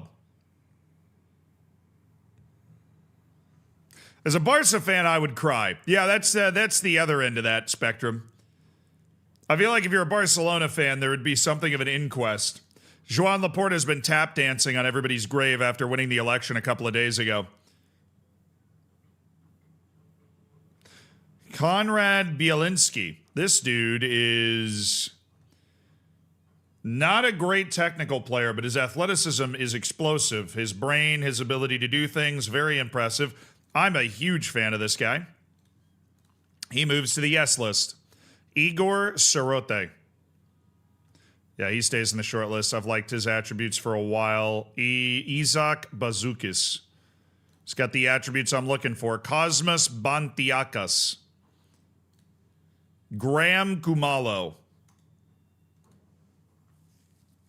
Man, you got Nasty and Al charging 24 to 35 million. That dude's got to be special. He's got to be special. They're charging that much money? Okay. Yeah, the Jelinski guy, I liked him. I like the look. I like what he had going on. I like the spice.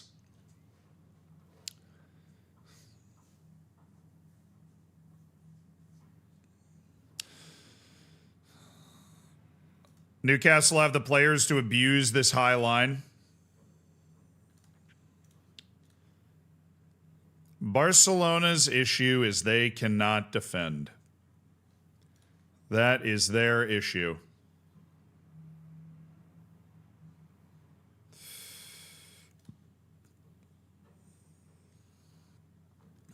Yeah, sorry, Cabrera.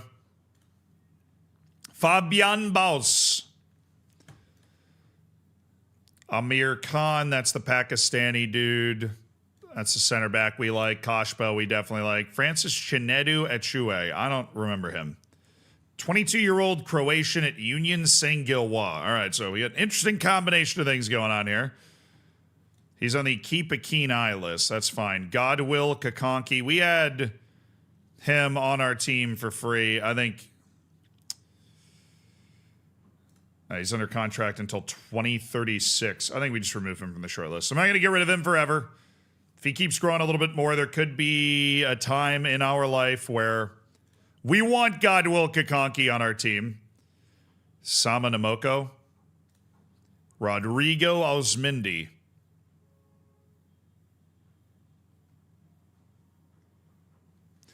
Yeah, dude's he's a foreign player. Can't make that work, man. Can't make that work. All right, good 100-man scouting report. Now on to Espanyol, baby. On to it.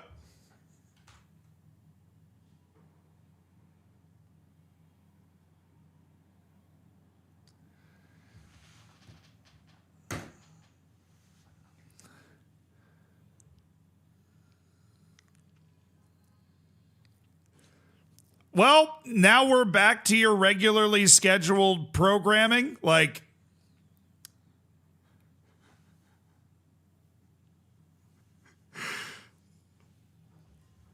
now we're back to your regularly scheduled programming.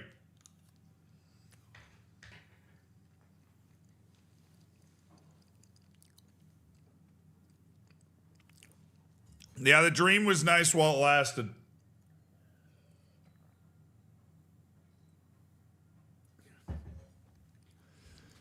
Barcelona back in front naturally.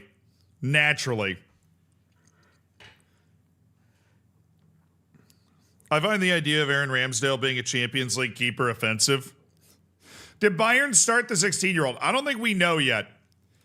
I don't think we know the team sheet information yet.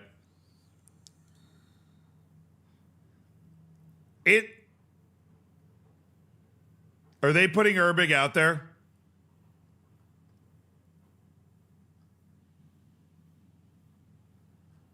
Oh, predicted. Okay, it's a predicted lineup. We don't know.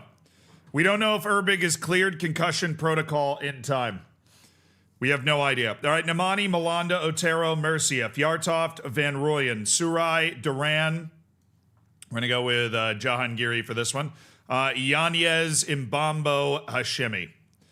That's our starting 11 for this match. Holla frickin' Luya, baby! Let's get another win in the league.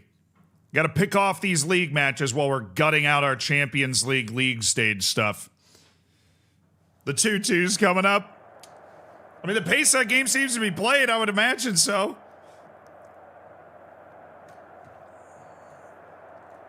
No, I have faith in you. I believe you can do it.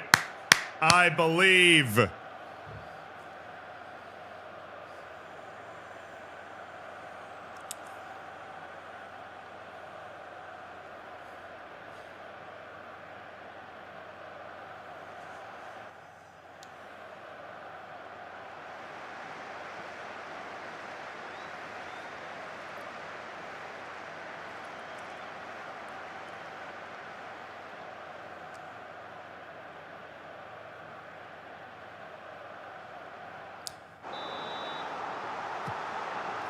If you want to win, maybe play Pargueñas.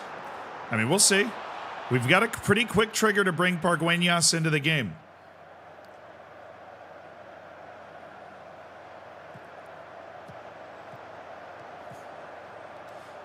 Nice.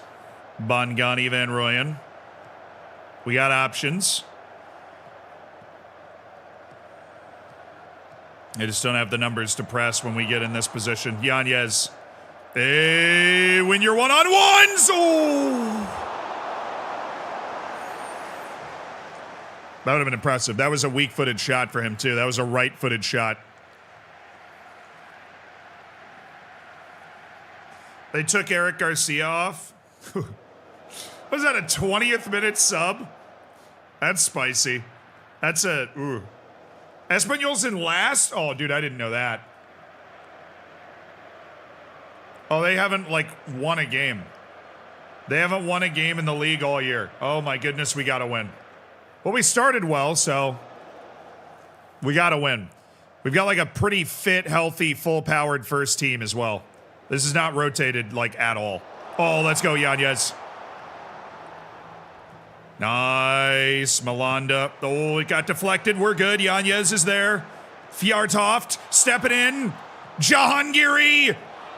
Yanez with the turn. Back inside. Dude, Danny Yanez is holding free tap dancing lessons every time he picks the ball up outside. He is holding free tap dancing lessons.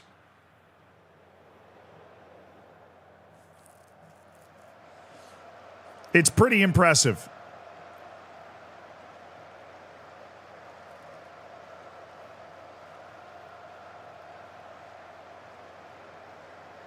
Yeah, good. Sarai. Oh, we got to make the run. Make the run, Fjartoft. Just go to the space. Don't sit to the side of him. Make the run. Yanez continues to ball. Danny Yanez. Sarai. Oh, it's on his left. Have it. Oh, we need to find our breakthrough. We need to find our breakthrough. We need to find our breakthrough.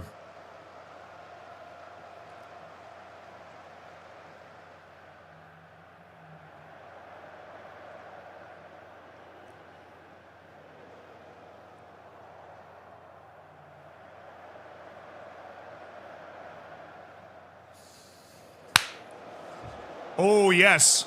Corner. It's probably into half highlight.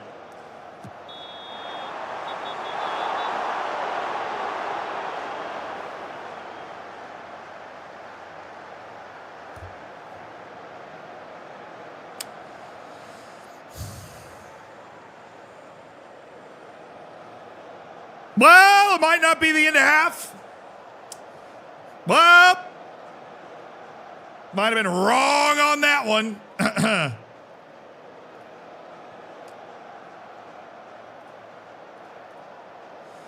Otero, you're off. Give me another midfielder that isn't going to assault the other team. Ebenezer, you're in.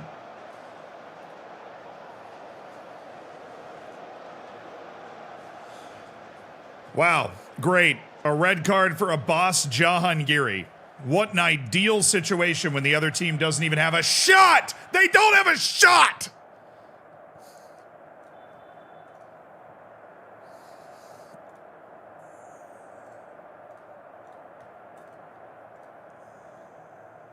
We could still win this game. It's just going to be a lot more nerve-wracking than we initially thought.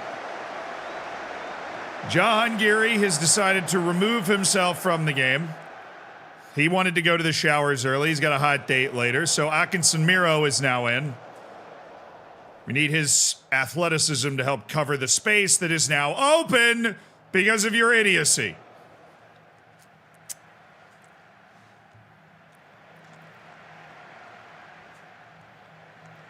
Oh, boy. Yes! Good header. Oh, my goodness.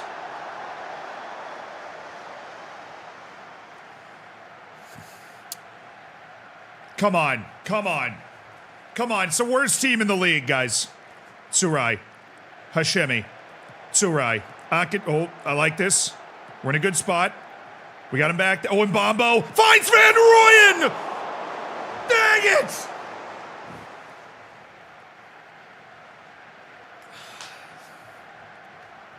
Sub! Pargueñas, you're in. Van Rooyen, you're off. Where's Mohamed A. Toomey?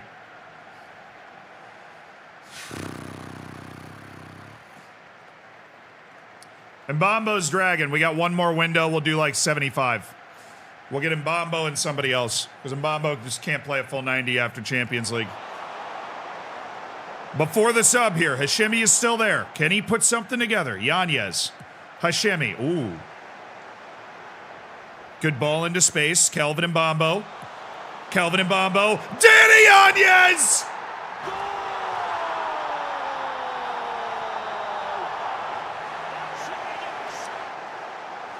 The wings combine for the goal for UD Melilla at Tingis Pingis Park.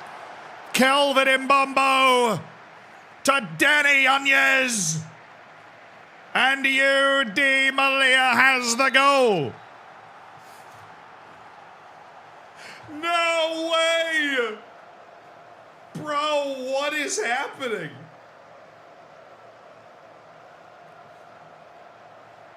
Bro, if you've got two monitors, one with the stream and one with the one with this game, or like monitor and TV, your setup is popping off right now. Your setup is popping off. Newcastle ties it for a second time. Shame away goals aren't a thing, dude, or else Newcastle would be in the lead. Anthony Elanga.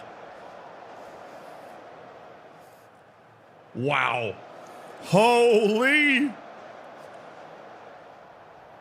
No, I think Garcia just got hooked. People were making it sound like he just got subbed off. All right, please tell me we can hang on to this result and we're good. Please tell me we can hang on to this result and we're good. Mbambo. Pedro, you're in. Yanez is staying out there. We have one stoppage, 2 subs.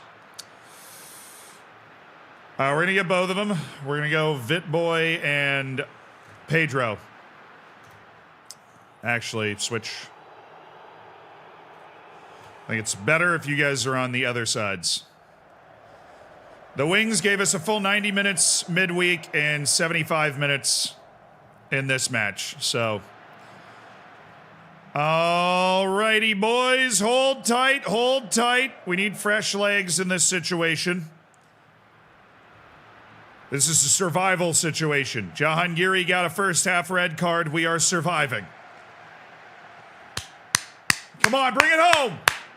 Oh, please tell me it's a goal for us.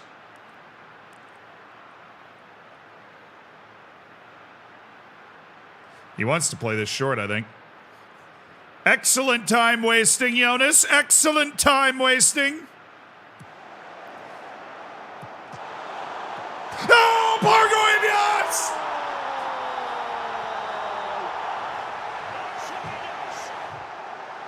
How does he keep scoring?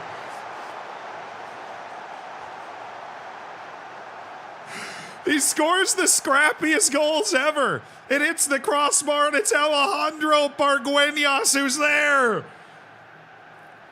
Alejandro Pargueñas. He's got a knack for goals, man. He's got a knack for goals. What a player Alejandro Pargueñas is. The poacher of all poachers. Wow. Wow. Wow. Yeah, Jahangiri, you fool. You nearly cost us 3 points against the worst team in the league, Abbas. You made it very difficult for us to get those points at the very least. All right, we get a nice 7-day break, and then we're away against Alaves and then Eintracht Frankfurt. And Bayern Munich lurking in the shadows after that. I missed a sub? Oh, no. Big Iron, thank you for the 5 months. I appreciate you. Looking forward to that silver bacon next month. I think I missed a few. J-Lab, thank you for the 62 months. Hope you're looking forward to Melilla B reaching La Liga Dos. I'm about to win my Ligue 1 title with my academy-grown Bordeaux. Now I just need to win the Champions League with them after reaching the semifinals in 2 consecutive seasons. That's pretty sick. Congratulations, J-Lab. I got you.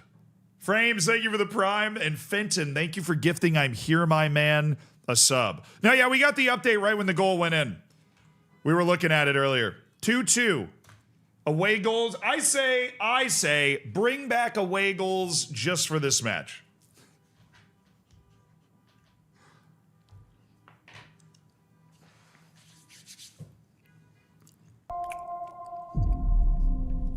I say we bring back away goals just for this match. In 3024 years, life will either be really good or really bad. It's 5050.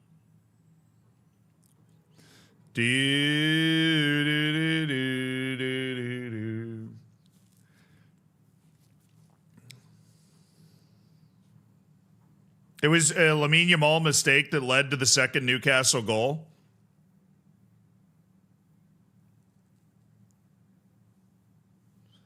Should have been 3-2, but Anthony Gordon missed a 1v1. Dude, that stadium must be losing its mind at this point. Also, love that Ty Noonan's just kind of popping off.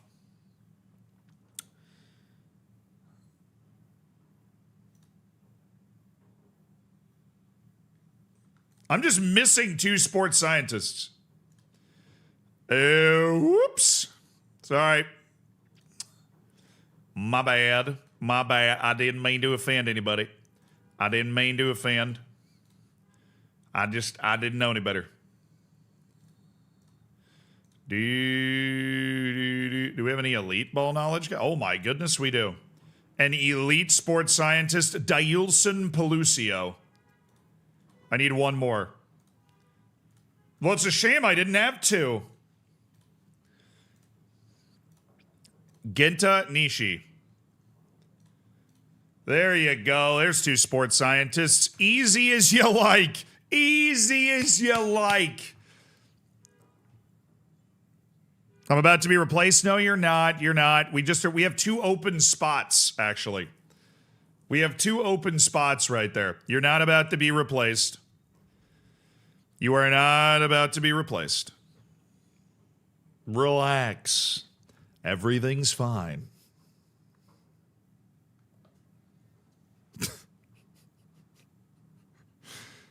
Lewandowski shouldn't be allowed to play. What did Lewandowski do, bro? What did he do to you now? The Gordon chance was offside. All right, thank you, Push.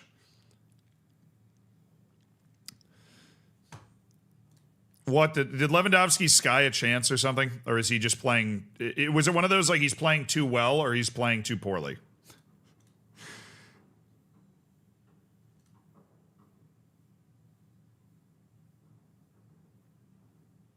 Asian Young Player of the Year, Majid, the Prince of Persia Hashimi. It's getting worse for some reason. It's all part of the process. Just a little correction before he goes up again. Yeah, it was over the entire year. Okay. Lewandowski's not doing anything? Ah, so they're making fun of him. Got it. Me? Oh, he's dedicating the award to me? Oh, he shouldn't have. He shouldn't have.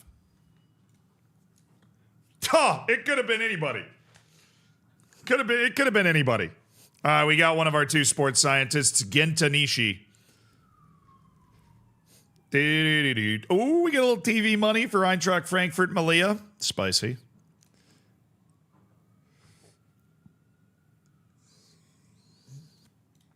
Maybe you shouldn't have gotten played out of the first team, Vitboy. Maybe you shouldn't have gotten played out of the first team. Oh, he's agreed star player. Yeah, that's a bit of an issue.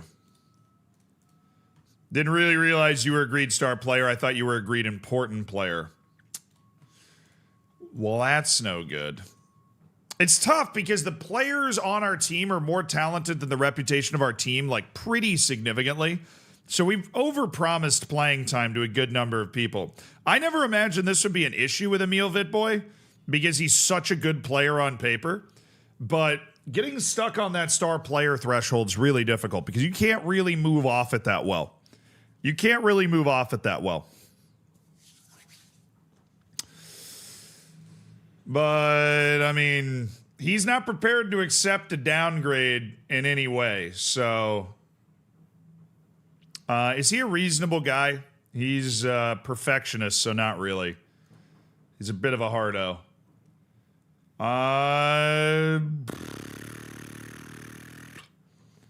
Yeah, I mean, he wants to be a star. Like, we agreed star player for him. And we're just not really using him as that. Because Yanez is there. We'll give it to him. Yanez has been balling, but we should be able to give him enough starts that he's like, oh yes, I'm happy. Just we're in a pretty frustrating cycle where, you know, if we've got some guys that their attitudes maybe not as good as we would have hoped, it can be a little difficult for us. All right, Belucio is in, and we've got 2 more sports scientists in the first team, which is fantastic news.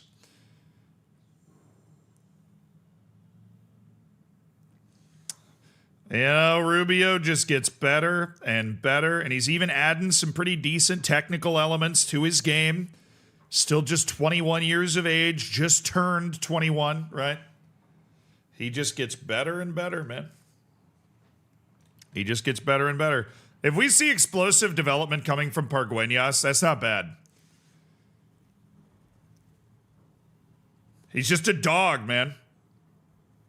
He's just a well-balanced dog who clearly his hidden attributes really help him perform on the field. Clearly. His hidden attributes really help him perform on the field. Now, we know Otero's just going to be popping off. The influence of the team's been really positive. His work rate's going up. I love it. I love to see these kids making the right moves.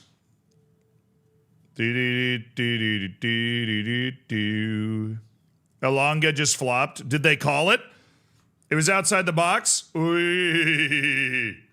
Oy. Massive dive and outside the box. Why am I getting 10 million? Oh, TV stuff. Okay. We received 10 million from TV rights and 750,000 more from TV rights for Champions League. That's nice. I just keep making money from random. Okay. So that's 27 million for being in the it's like 29 million for being in the Champions League just for existing. Stress fracture in the foot. We're going to let him stay there and keep playing because he's clearly been doing really well. Once he recovers from that stress fracture, we'll let him keep playing at St. Pauli.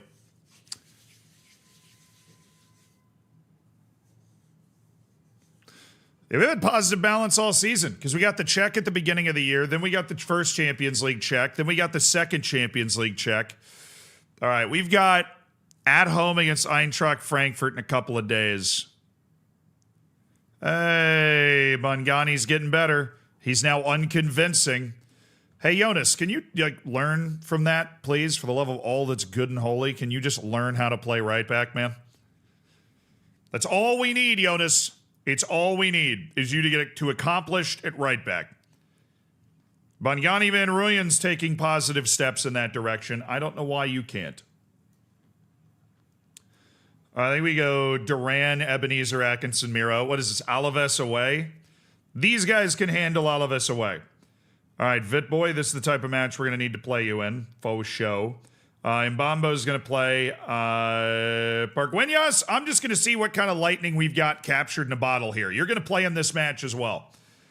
And we're going to see if he's got the sauce. Rubio, you're going to start over Jonas.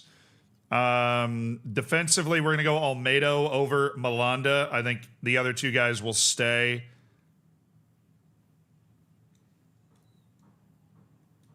Welcome back to the bench, Junior Taram. The emergence of Pargueñas, his consistent reliability is really hurting Yannick Bernard's ability to get into the team. Poor Yannick Bernard just can't get into the team.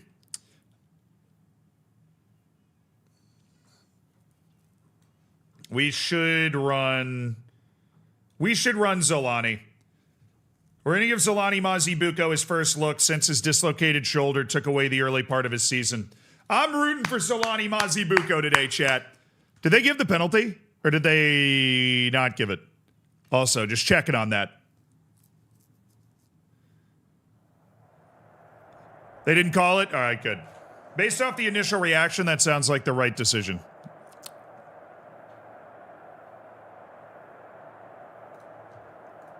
Hey, boys, listen. I have faith in every single one of you guys, particularly Alejandro Pargueñas for some reason. Oh, this is at home. Welcome to the Tingus Pingus Park. for UD Melilla. Led out of the tunnel by Captain Paul Duran. The first start of the season for Solani Mazibuko, as he looks to recapture his form and fitness after a frustrating dislocation of the shoulder took away the first 2 months of the season.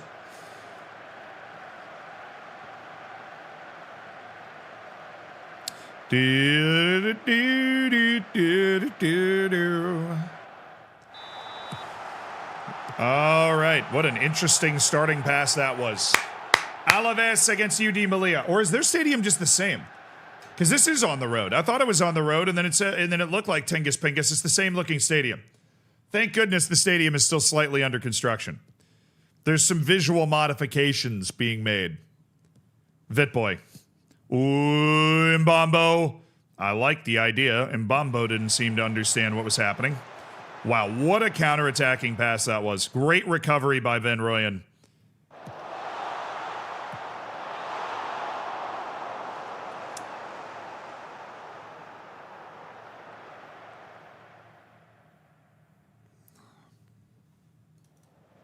Come on, boys.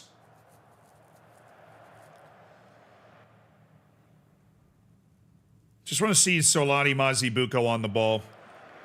After that dislocated shoulder, kind of feels like he's almost been forgotten.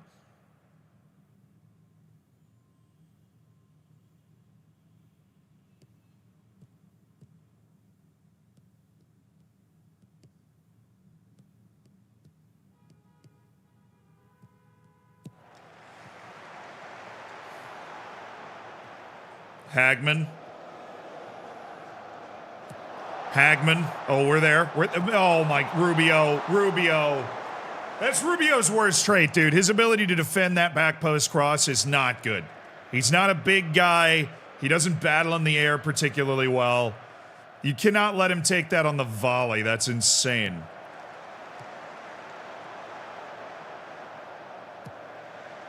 Bro, these passes. Oh, my God, that's a red.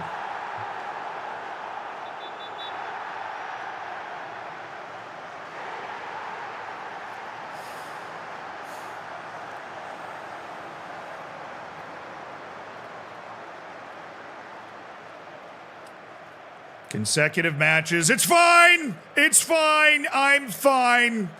Consecutive matches. It's cool.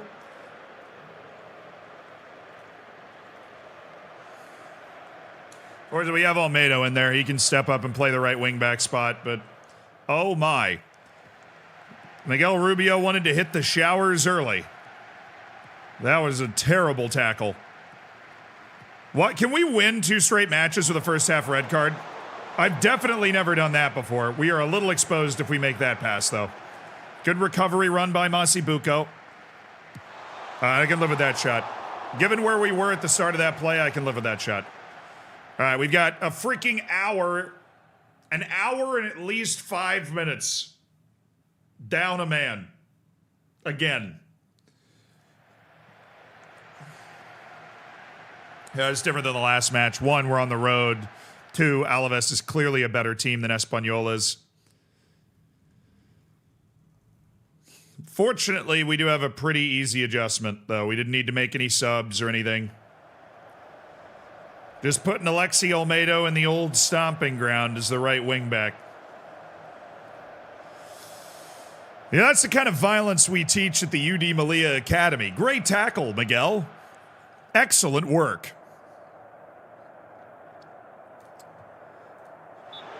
We're down a player, we can still get a result.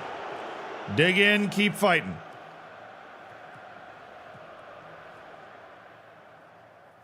Dig in, keep fighting. Center back pairing of Madu Murcia and my boy Otero.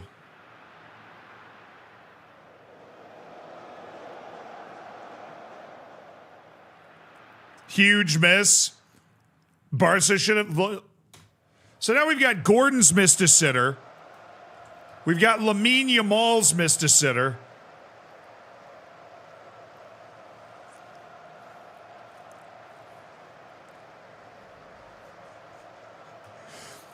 This game's got a little bit of everything.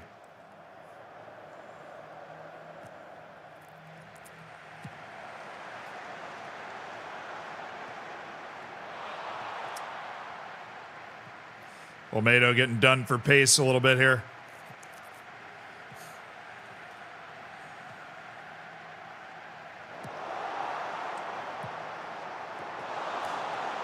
Good save. Way to stay there on that post, Colin Amani. Good, big, strong save. Sub. All right, Pargueñas has not captured the magic today. He's played quite poorly, actually.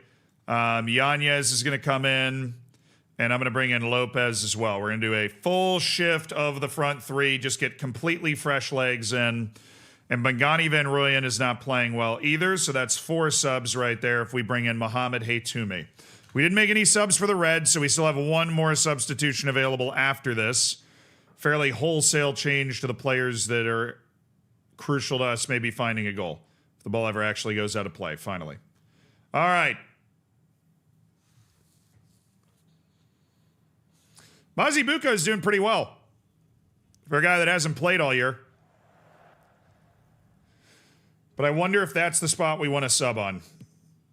Or do we want to just bring in Fjartoft for like late game threat down the right back position? Ooh, nice. Yanez. No way. Olmedo. Duran. Hashemi.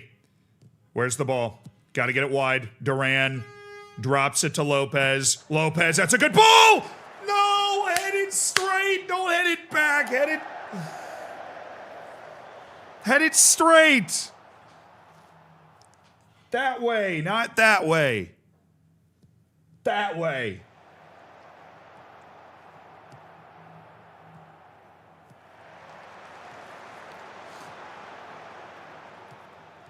Nice. Ooh, turnover. Great ball by Olmedo. Hashemi. Don't know what he's doing. That'll work. Lopez. Can he get this back to Hashemi? Just driving, running back towards Hashemi. I don't love that as much. Let's see. Duran, no. Hey, look at Otero. Sergio Otero. Oh, Olmedo.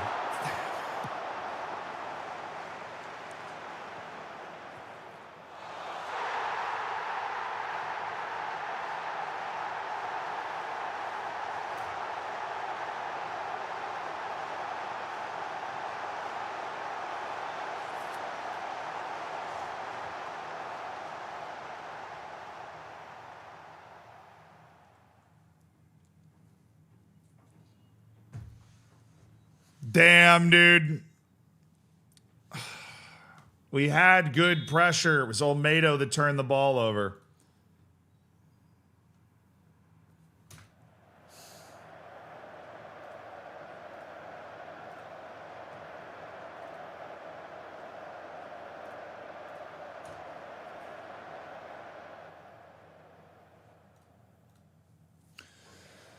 Well, when you get a 25th minute straight red card, second consecutive match with a red card, it's going to be a little difficult.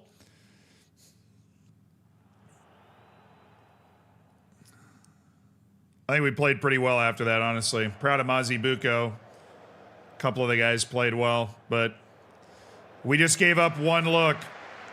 Damn, man. We were playing pretty well down a man. Pin Barca.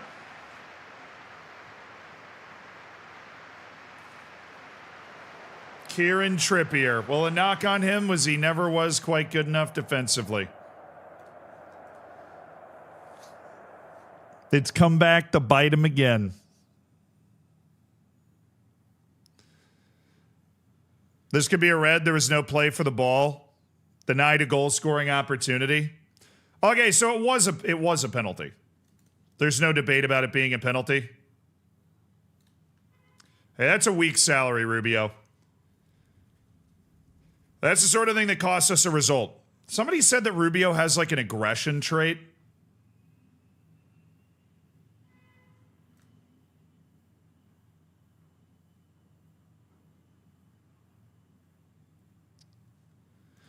No, he doesn't. No denial, 1000% a pen.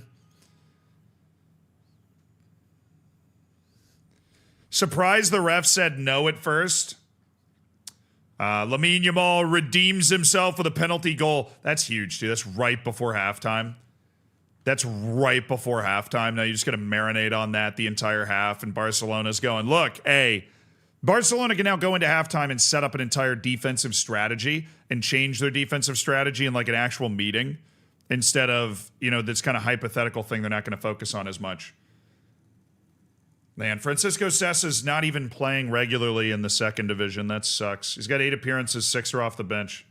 Granada's got 9 La Liga appearances, or Brendan Abbott has 9 La Liga appearances at Granada. That's pretty good. How's Illich doing? Yeah, it's probably because you went to the second division of freaking Italy instead of taking the La Liga loan offer that I had accepted. I will never understand that. If you want to be miserable, by all means, man. By all means.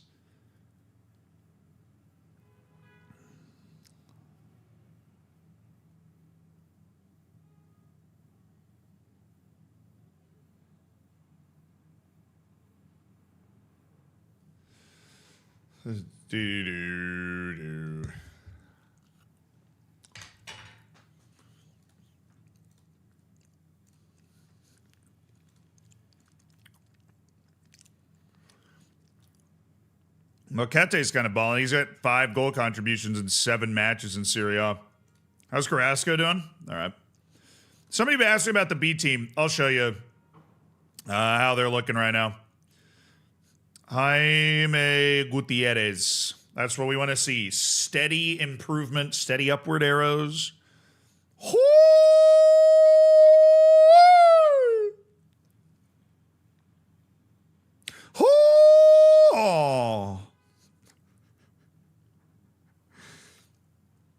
Jakub Malik getting thrust into the starting spotlight without Parguenias down there.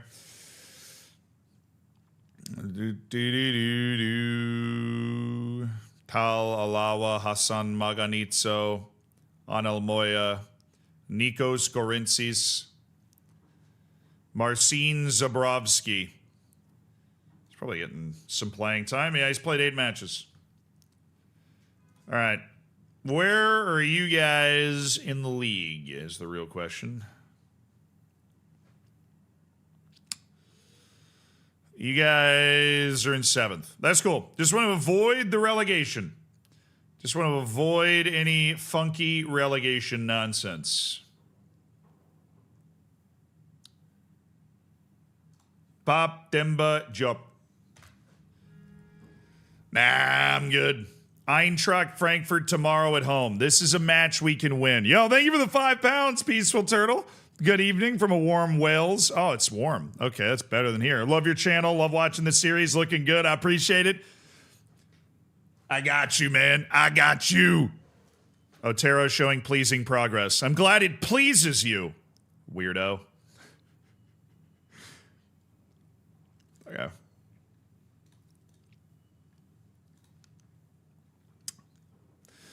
Yeah, still getting better. I mean, physically, he's an animal. He's 6'5" with good speed. Needs to keep getting stronger, obviously, but, I mean, guy's averaging a 6.96 in the league at 18 years old, all right? And it's not like we are the Harlem Globetrotters walking through there, okay? How's Rojas doing? He didn't really improve.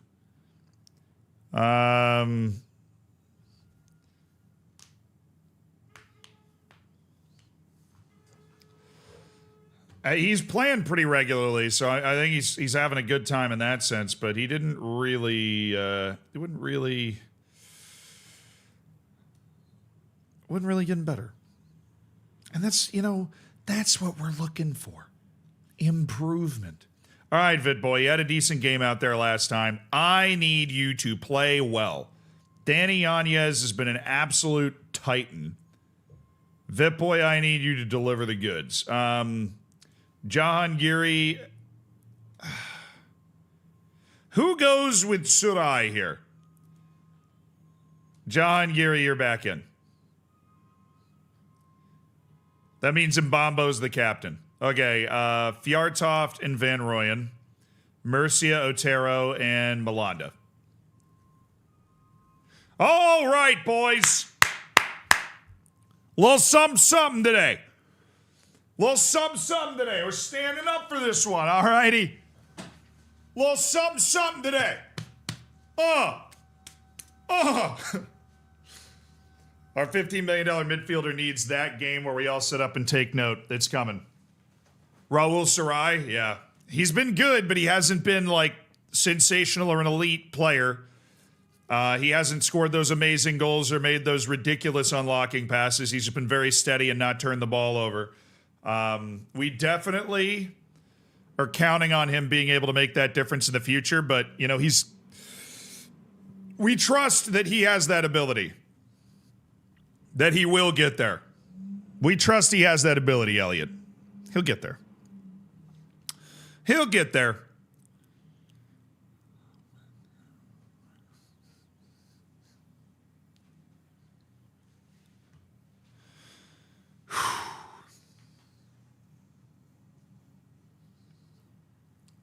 All right, big boy. You wanted to play? It's time to play, man. You wanted to play? It's time to play. You're like, yo, I need to be getting that playing time that you promised. I'm not letting you lower my playing time at all because I'm a stud and you got to respect me as a stud. Well, guess what, Vit boy? You haven't been playing that way. Kelvin and Bombo got the big offers from Man City and a big spanking new contract. You haven't gotten anything because you haven't shown the goods, Vit boy. We know what you can do. You just got to show it. Okay. Tingus Pingus Park. Champions League. This is a winnable match for us. Out of all of the Champions League matches, we're getting Eintracht Frankfurt in North Africa at the Pingus. All right. Please rise and remove your caps for the performance of the Champions League anthem.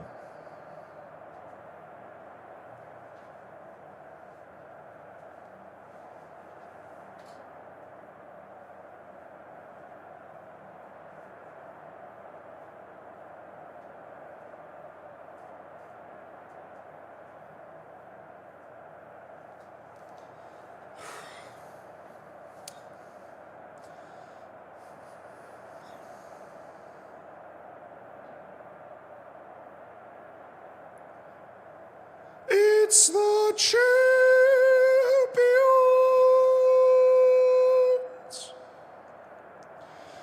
The champions.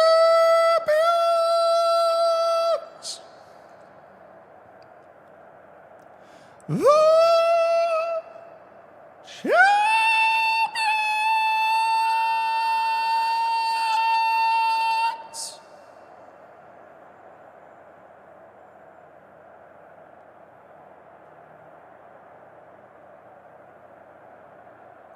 You may be seated. You may be seated.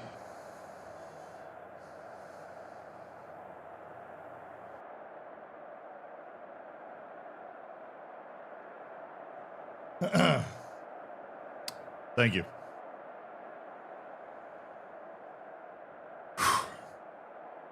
A Champions League night at Tingus Pingus Park.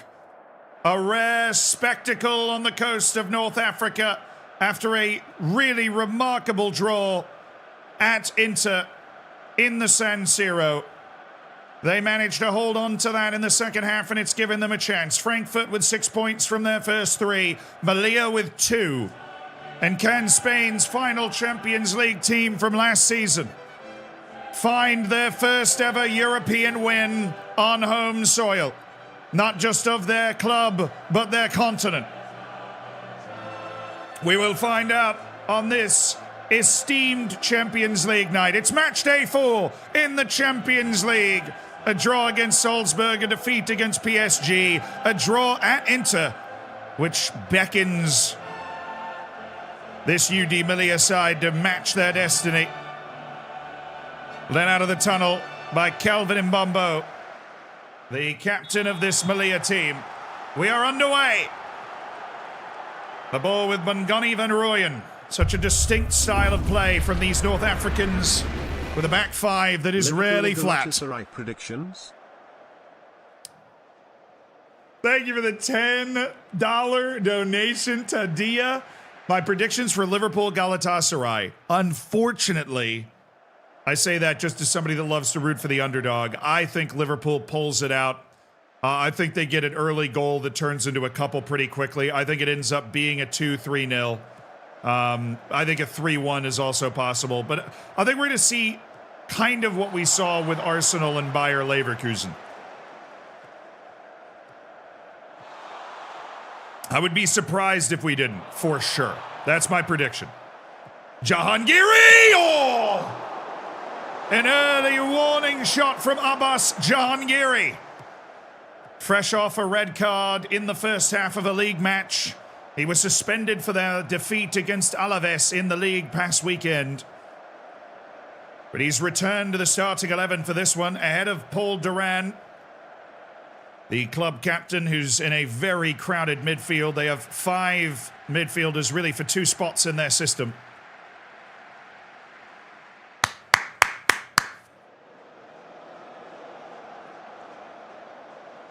Come on, man. Come on, man. Come on. Come on, man. 1 goal. 1 goal. Somebody's got to be able to find that goal.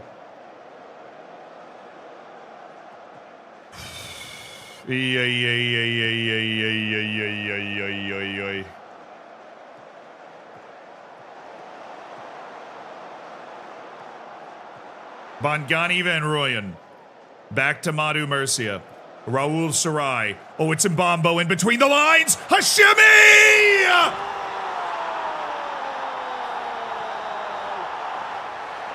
Ball! What a touch! What a finish! Calvin Mbambo to Majid Hashimi. He hit that one with pace, but Hashimi's ability to control the ball is outstanding. And his composure is spectacular in those moments. So consistent in front of the goal, Majid Hashimi. His command of the ball is second to none. And the Iranian, the Prince of Persia, has scored. UD Melilla, so difficult at home. This is something that many a Spanish club have figured out. Barcelona lost 3-0 here earlier this season. It is very difficult to come to the Pingis and get a good result. Yeah, baby. That was a beautiful goal.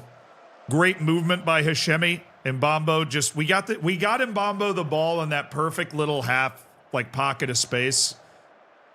And they let him turn. You should not let him turn there. He can dribble, he can pass.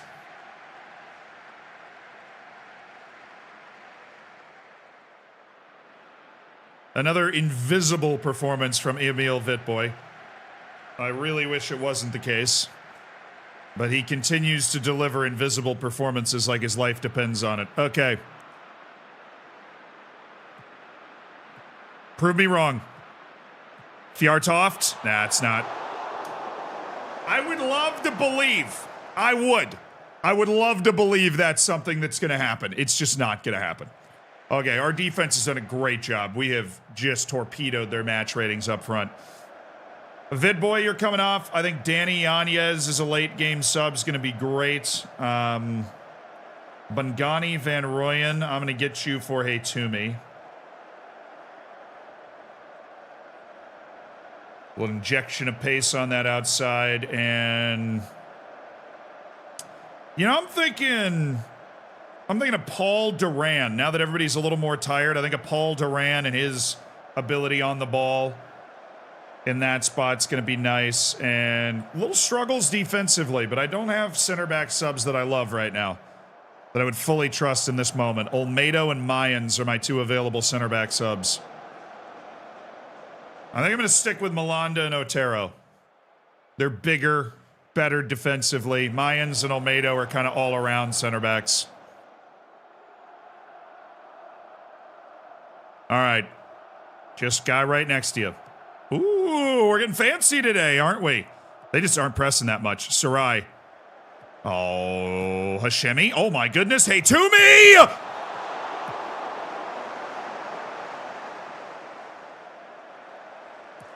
Chat, we're 15 minutes away from our first ever European win, even if we didn't score that.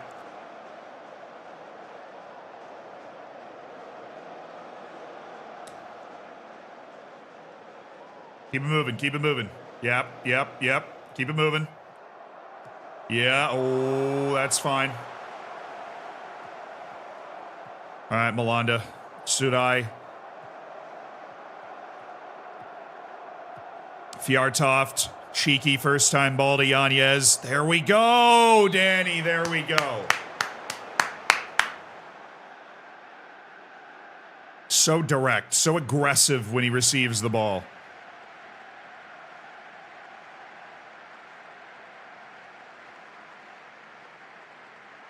Five minutes.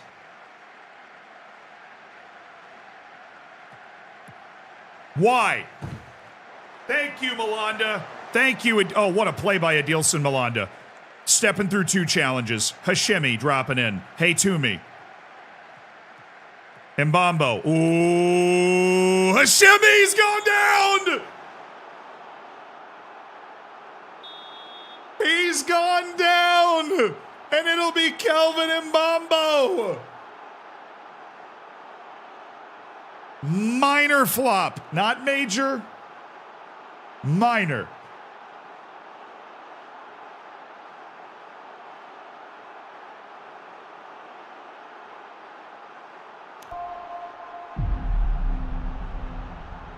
Lindex, thank you for the 30 months. Kelvin Mbambo steps up to try and ice the first European win in club history.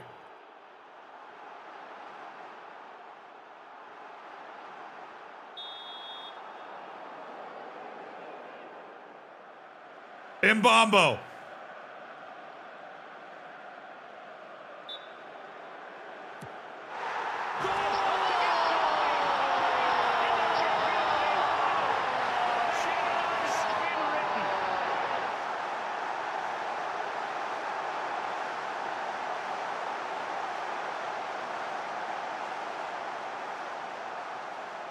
Absolutely no doubt for Kelvin Mbambo.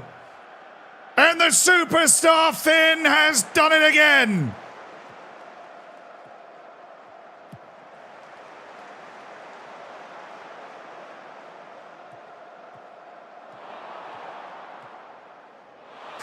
Mbambo.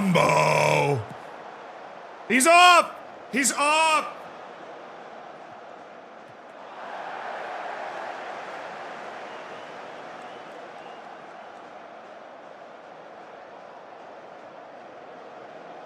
The hell out of here. Oh, you thought you were going to score? That's cute. That's cute. You thought you were going to score? Yeah. Try a different soda, pal.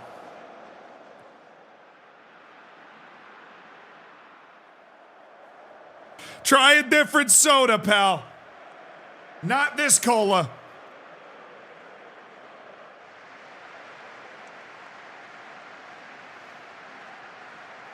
It's our first European win in club history. UD Melilla, in a close, hard-fought contest, has found the goals and beat Eintracht Frankfurt at the Pingus.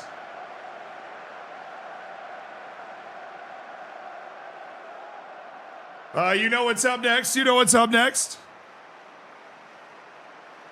The African club in the UCL has a win. The conquest of Europe continues.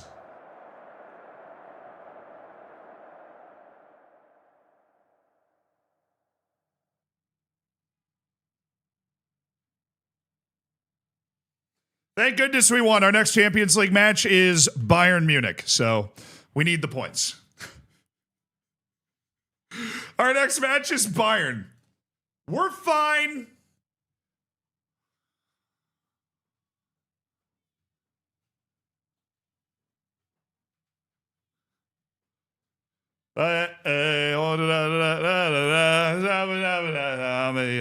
This Africa, yeah. I know every word. That okay. That's when I thought that was the first. Whatever. Whatever.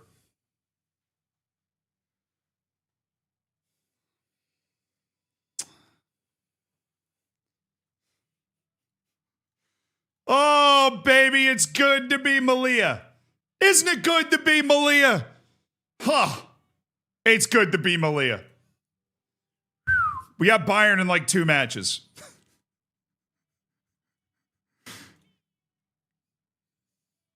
There's no way, Alexi.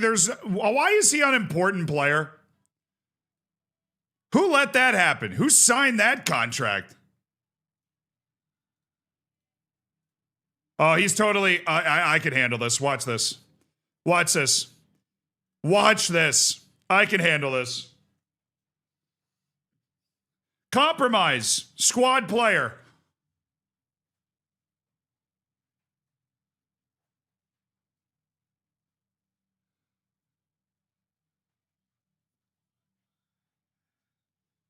Oh, glad we could sort that out for you there, Alexi. I'm glad we could sort that out for you. Bodied. We keep dancing. We keep grooving.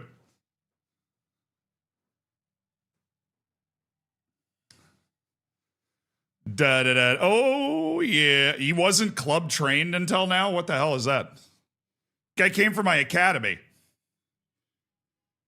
Spain under 21s for Otero. Dude, Fjortoft is still youth national. Silvio Mustapic, under 21 Croatian team. Salvador. Been seeing some good reports about Salvador in training. I like to see it. Got another center back on the way, chat. We got another center back on the way. They just keep coming. They just keep coming.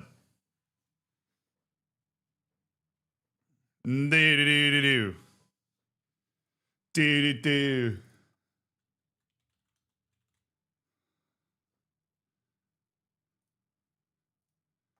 Do-do-do-do-do-do-do-do-do-do.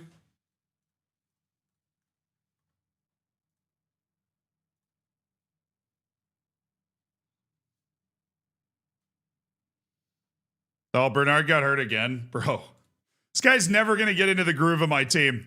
Yannick Bernard is hurt again.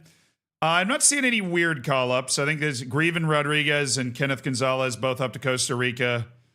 Yeah, all normal call-ups. Junior Taram's back in the Guadeloupe team. So making the registration was good enough, yeah.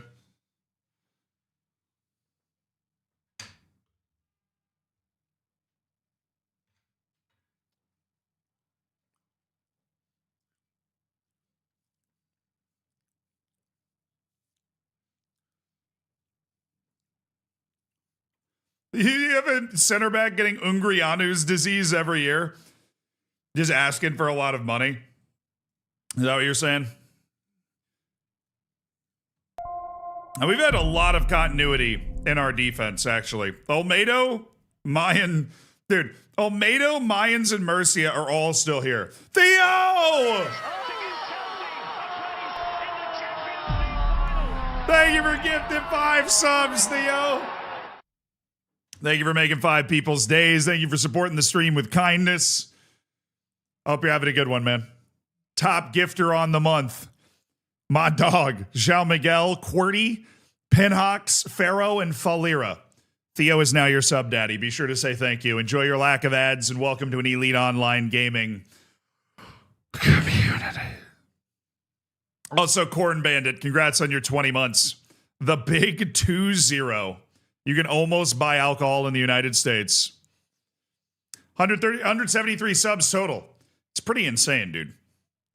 That is pretty insane. It's 4-2, and put a bow on it. Barcelona pulls away. It was fun while it lasted.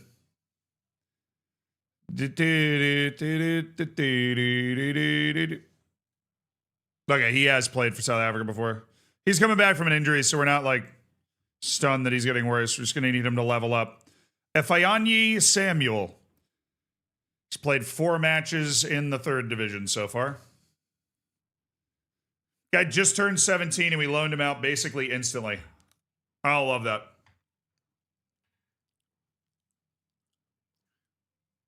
Urbig is starting. Damn. Damn. They probably shouldn't be doing that. They probably shouldn't be doing that. Urbig got a concussion a week ago. Like, are we gonna, you know...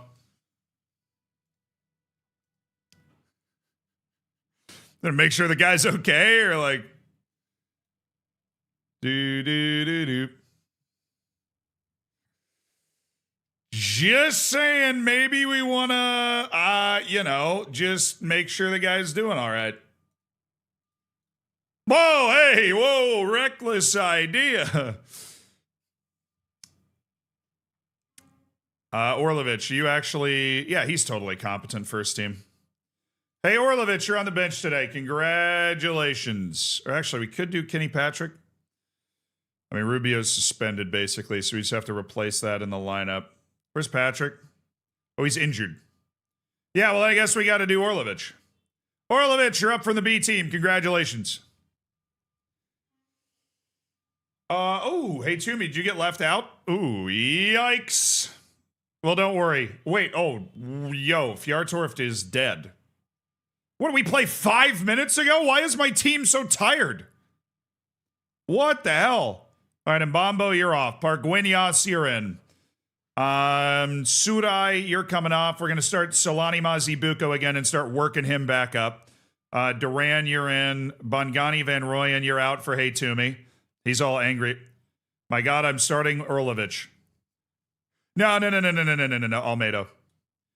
No.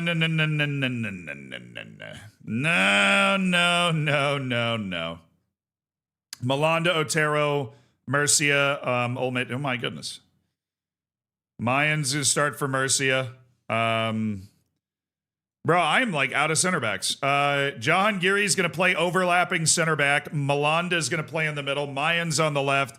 Olmedo is playing right wing back, which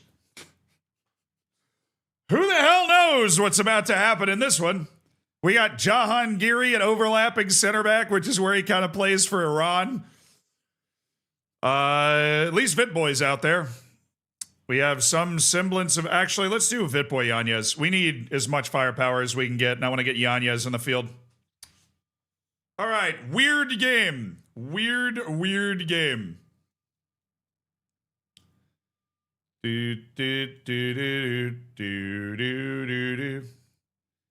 Rotated. At home against Mallorca in the Tengus once again.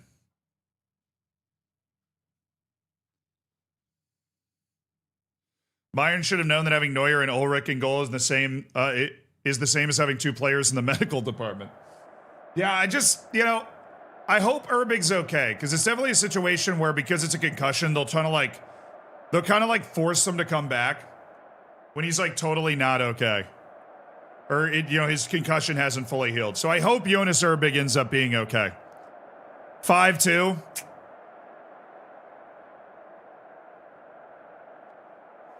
Yeah.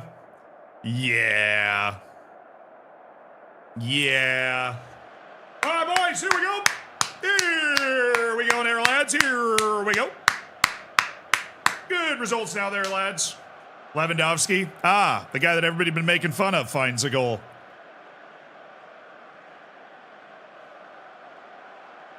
No Pong Feng, he's loaned out. Problem is those Chinese boys can't get nationality anywhere else, so...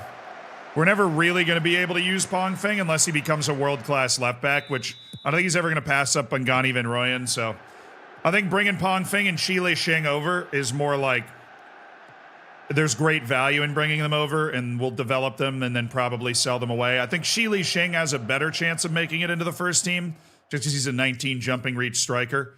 Pong Feng he's got Bongani Van Rooyen in his position, and Bongani Van Rooyen's like kind of not like immovable right now. This would be super sick if I won this game, because this team is pretty rotated.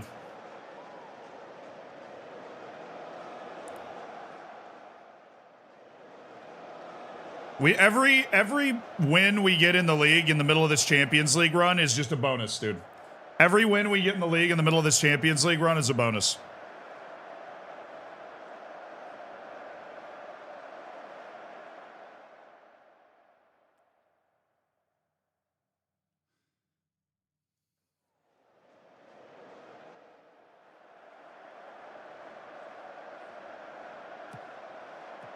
Masibuko. Take him. No, take him. All right, we win these, Melilla. Oh, we win these, Olmedo. Oh, yes. Yanez. Danny Yanez. Alexi Olmedo. Oh, who's there? Duran! God, he's just not a goal scorer, is he? He's just not a goal scorer.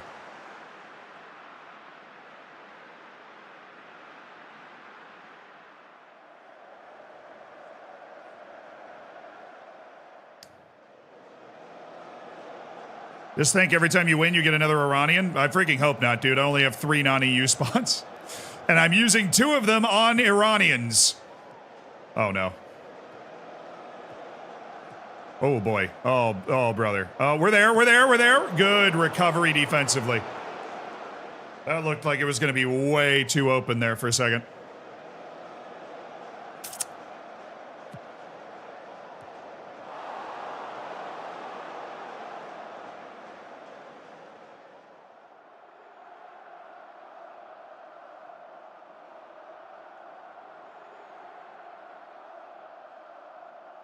I mean, we just don't have a very tall team out there today. The guy just whipped us.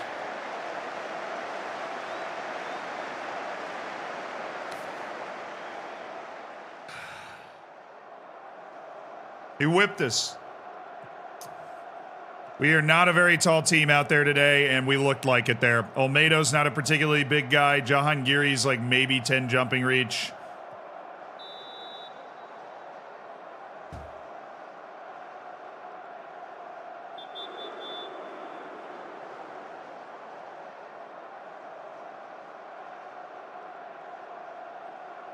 That's 3 straight league matches. 3 in a row. With a red in the first half. 3 different players.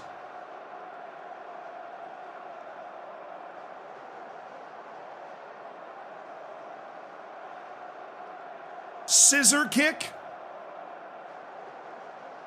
Scissor kick? Really?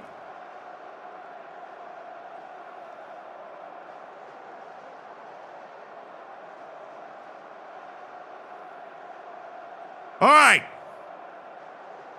Who else in this meeting is feeling violent? Be honest.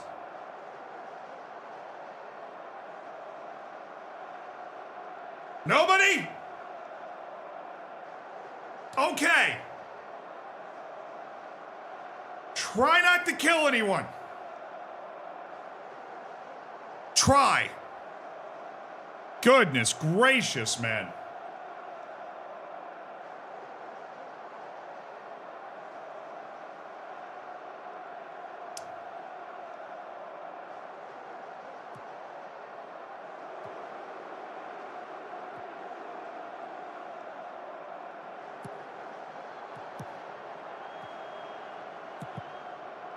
No way. There's no way.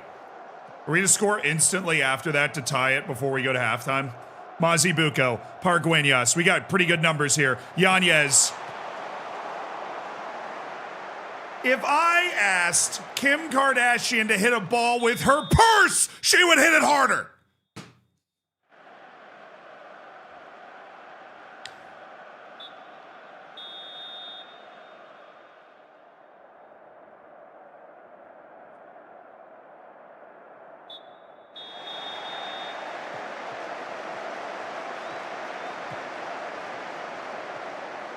Yanez, you do that again, I'm going to send you to the weight training with the U10s.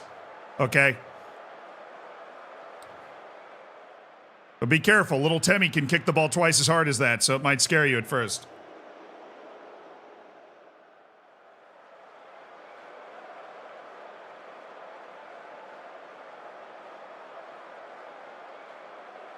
They still only have 5 shots. It's a corner goal straight into a direct red card for a scissor kick.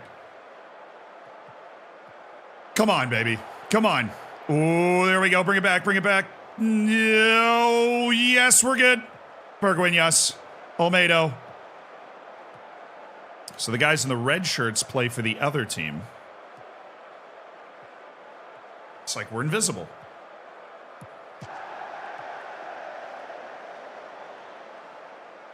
Who is this guy?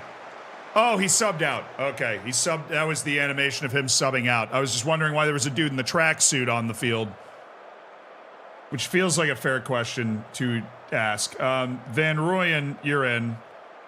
Maybe you can help a little bit. Yanez is sucking, so we're going to go with Pedro Lopez.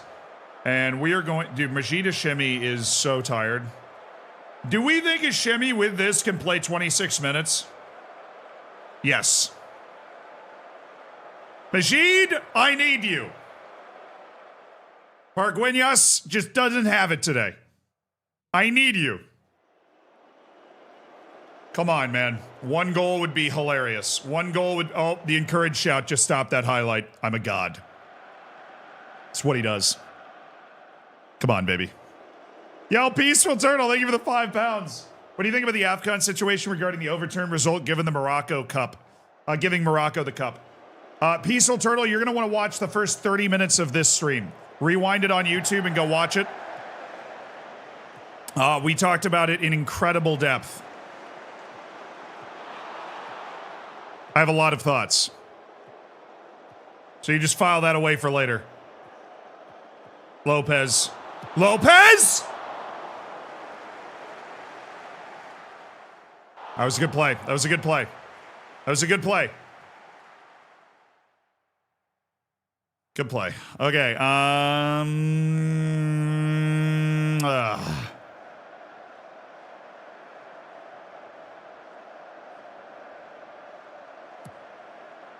Nice. Now just shank it. Shank it. Thank you. Yo, Kumquat, the big 4-0. The big 4-0. Let's go. Mbambo. I know you can only play a few minutes, but I might as well get my best player on the field for those few minutes. Midfielders. Ebenezer, Atkinson, Miro. You're an attacking midfielder there. Okay. Everybody good? Good. Let's do it.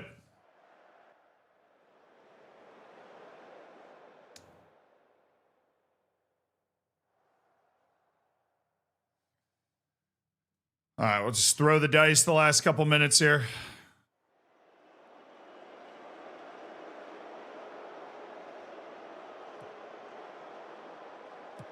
Nice pass, Mazibuko. Oh, come on, shoot it! That was saved.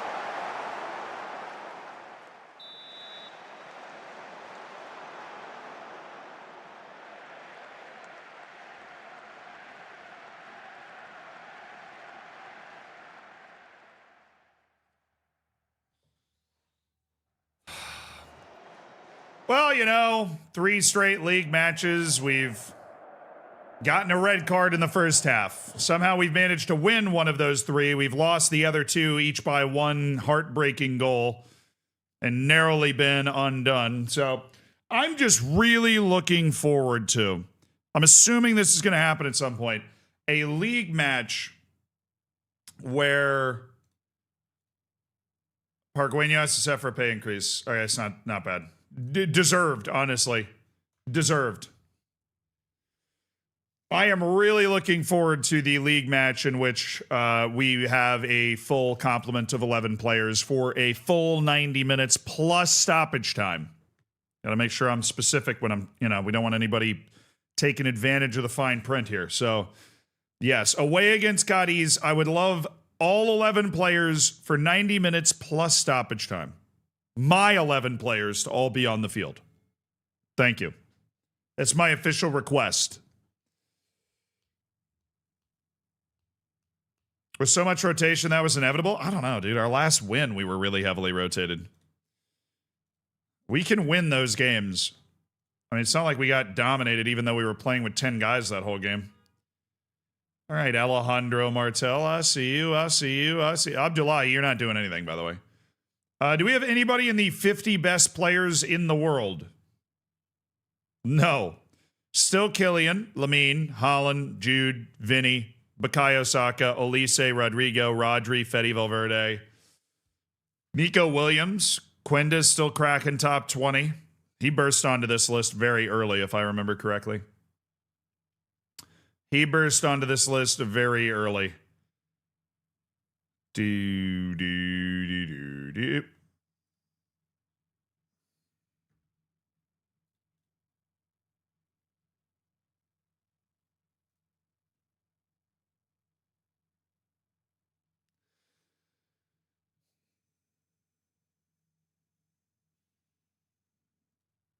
And we've got our first new gen in the top 50. Sufyan El Haddad. He's a Moroccan and a very, very good one from the Mexican League. Yeah, came up at Pumas, signed for 13 million by Leipzig, flipped him 2 years later for 110 million. Well, definitely deserves being on the list at 20 years old for sure. Bro, it's 2031 and Endrick is still just 25.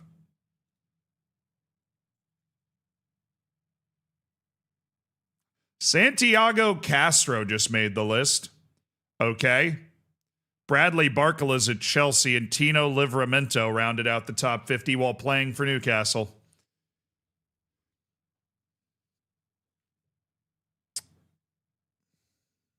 A Mexaracan?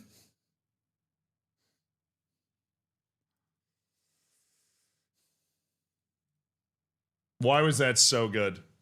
Why was that so good? Lamine Yamal's 24. Yeah, he's 24 here. Tight hamstring. All good. 110 days left in the playing time promise? What the hell?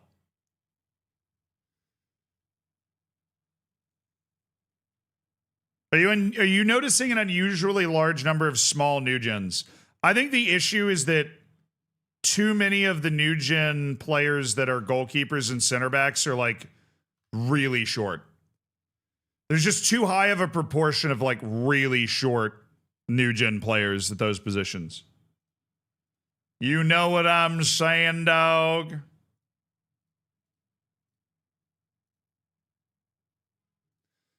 Just testing a theory with that. If the Mexaracan don't come a knocking, unless you're Bayern Munich, of course, then you buy the Mexaracan for 110 million. Find a tall one and play him till he drops dead. That's what we're doing. Dude, Majid Hashemi scores so much for Iran. He is just such a pure goal scorer, man.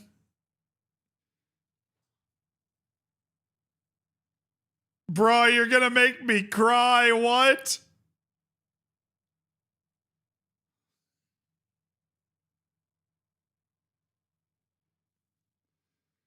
Bro, the Eagle Andre Rawatesh is begging me to come sign him from Levante.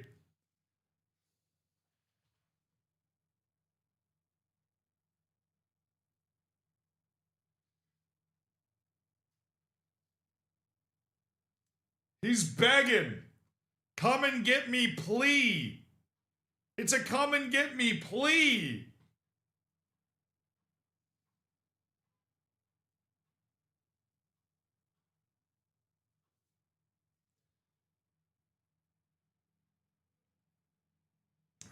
He's sending the you up text at 3 in the morning.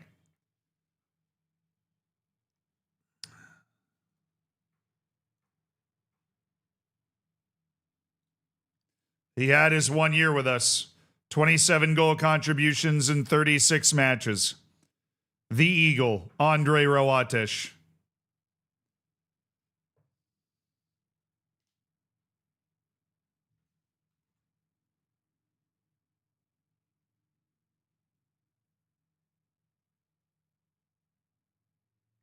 What is happening?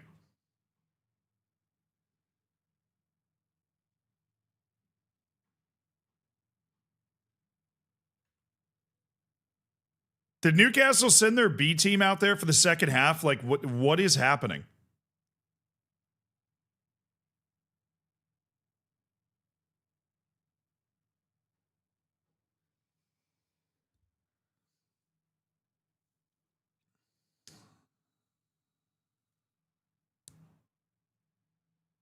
We're going to talk to the agent. We'll talk to Rawatesh's agent. Emergency cover for the first team. His salary demands are pretty high, but he doesn't want a lot of playing time. He just wants to leave. Would have been a better scoreline with the B team out there.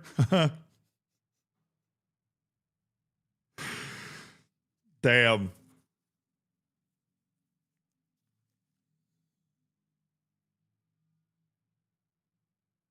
I'm going to stall out.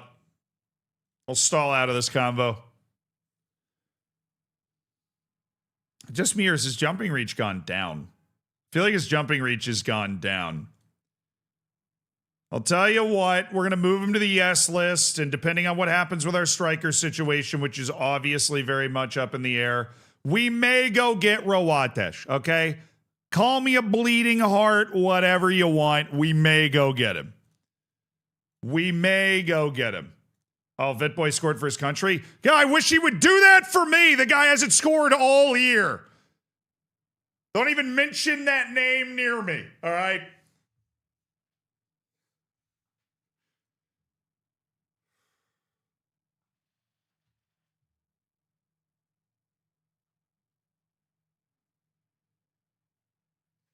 If you send me that inbox message again, I will demolish you.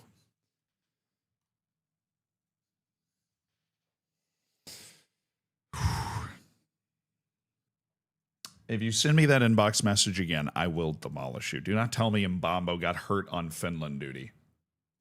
They also scored. Attaboy. You got to be a star for Finland as well. You got to make us look good by being a star for Finland. That's what you got to do.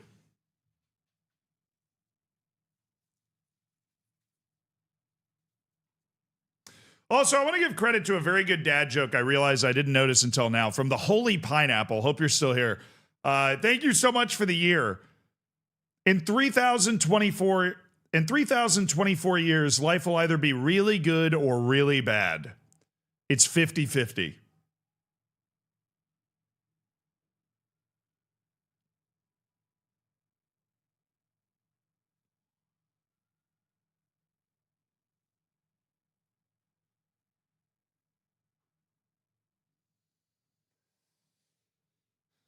The quality dad joke right there. Now, I don't mean to be assuming I know anything, but that's a quality dad joke right there.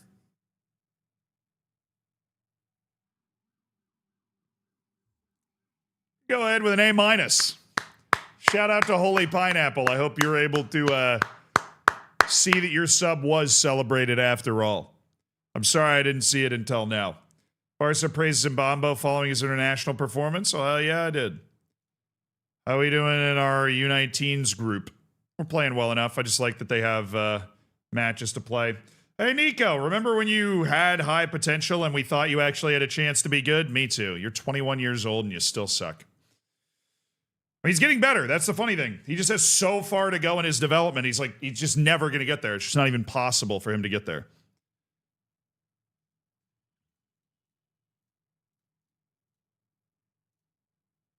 Jaime, yes! Yes! Yes! We need you to add like 2 jumping reach so it's not a huge problem, and then you are going to be great. We need you to add like 2 jumping reach. I'm going to have all 3 of my center backs come out of the youth academy. It's going to be Otero, Gutierrez, and Salvador. We're going to have 3 youth academy center backs leading us to glory. We are defense U. He needs to get to 6 foot. He's 5'11". We need one little more growth spurt. And Miguel,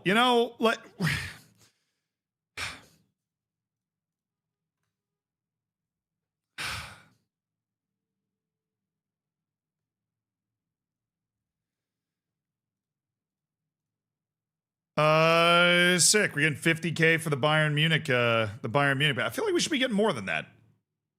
We got 100K for the PSG one. What do you think? Bayern Munich's worse? I'll let them know. They'll get mad at somebody. Yeah,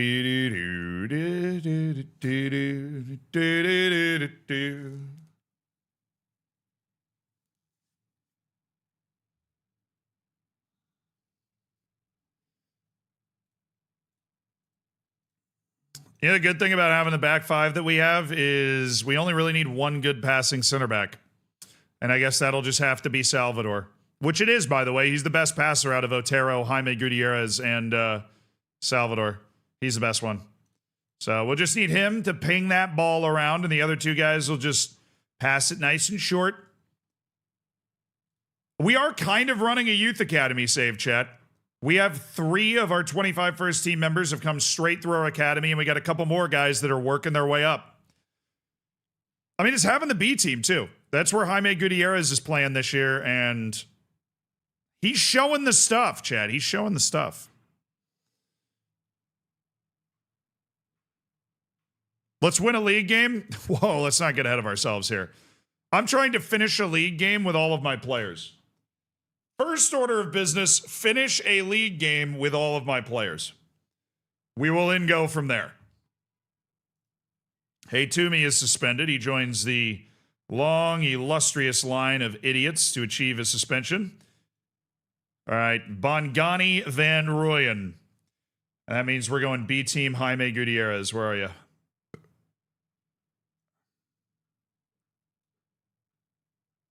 All right, Van Rooyen, Rubio, you're fine. Rubio, you got it. Jahangiri's definitely off, so we're gonna. Yeah, we'll do Mayans. Oh, no. We'll do Madu Murcia. We'll do Otero. I mean, wait, how far away is this match? This match is on Saturday, so Sunday, Monday. Are we playing Tuesday or Wednesday?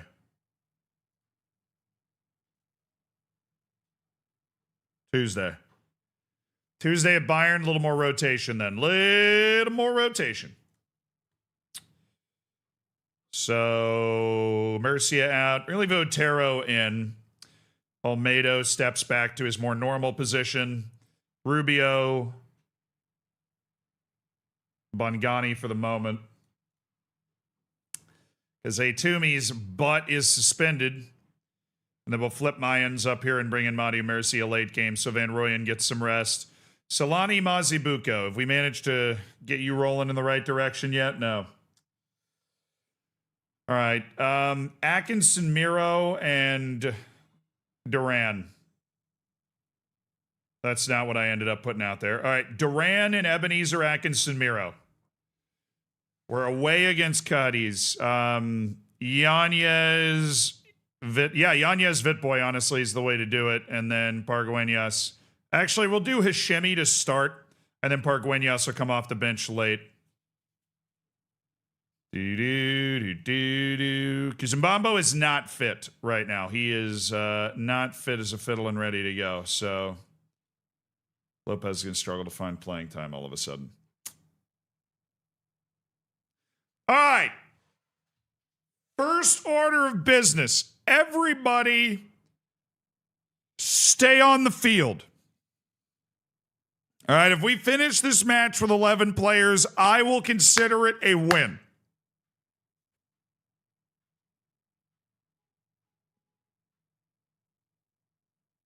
We good? Okay, 3 straight league matches with a red card. Let's just play within the bounds of the rules of the game. We'll start there. Osberth, welcome to an elite online gaming community. Appreciate you spending $5 of Jeff Bezos money to join the Hammers. Enjoy your bacon, your emotes. Make sure to get in the subsection of the Discord. Thank you, my dude.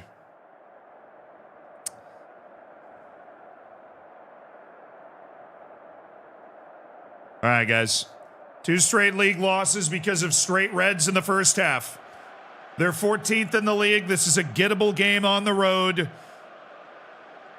Good performance today. Good performance today.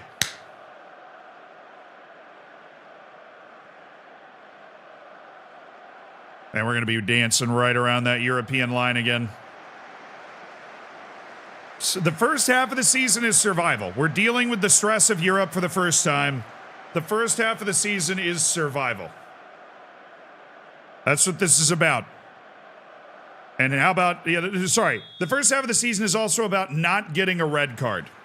That is also what it's about.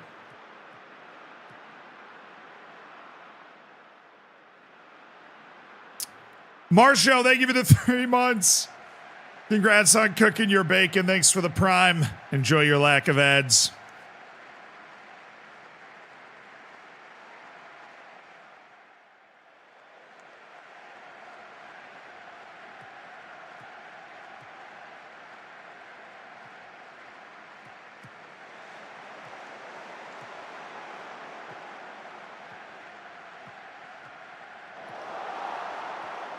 Nice, Bongani.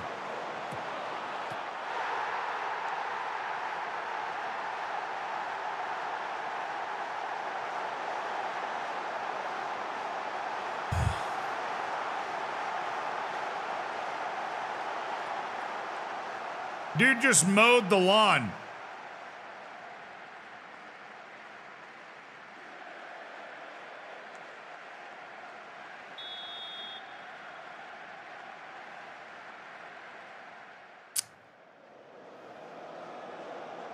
.01.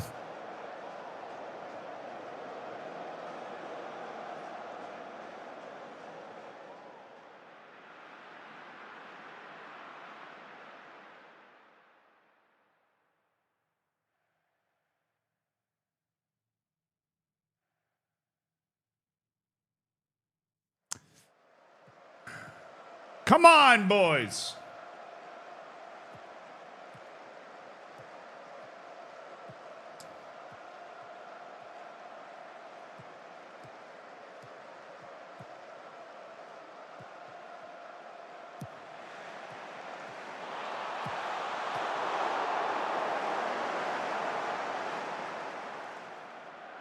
Ebenezer just got manhandled in there.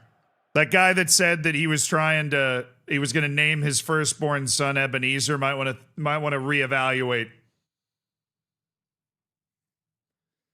Might want to reevaluate that one. We just don't have anybody that's really making a play that's making them stand out at all here. We've given up an incredibly cheap goal.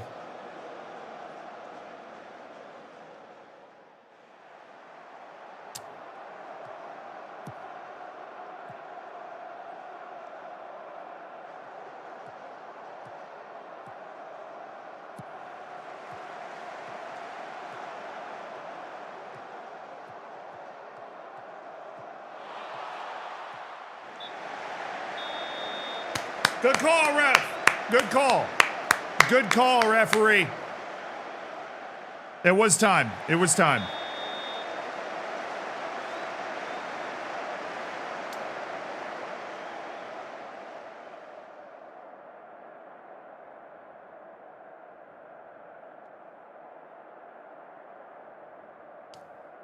Get Melilla in.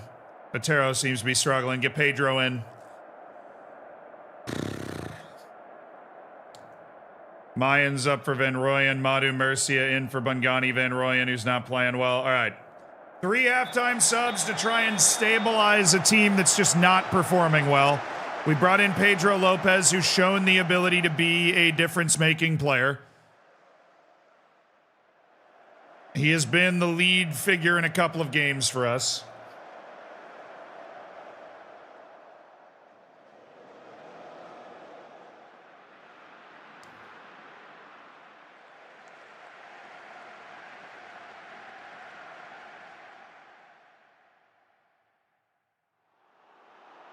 Man, nothing doing.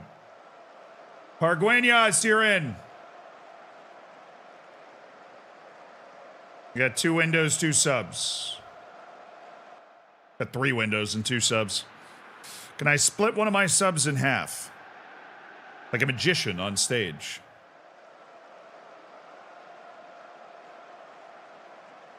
I think this match is gettable. So we are going to bring our team forward. I think final sub's going to come in the midfield. I think we take off Duran and bring in, like, Surai. Okay. Team instructions, up the tempo, up the directness. Our standard, you know, we're pushing farther forward idea here. And the final substitution is going to be Sarai for Duran. Duran's been fine, but just getting, like, one of our real superstar players out there. Vitboy, dang it, I am giving you a chance, man. I'm giving you every opportunity to work through whatever the hell you got going on. You gotta show me something. I'm gonna take you off a playmaking role. We're gonna try a different role. Now it's attacking time.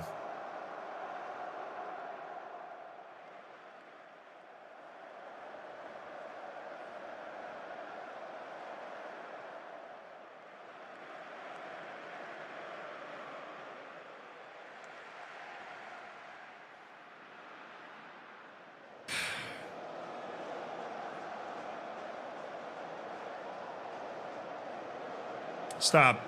You're just making it worse, Olmedo. You're playing a 6.1. Madu, go. Switch.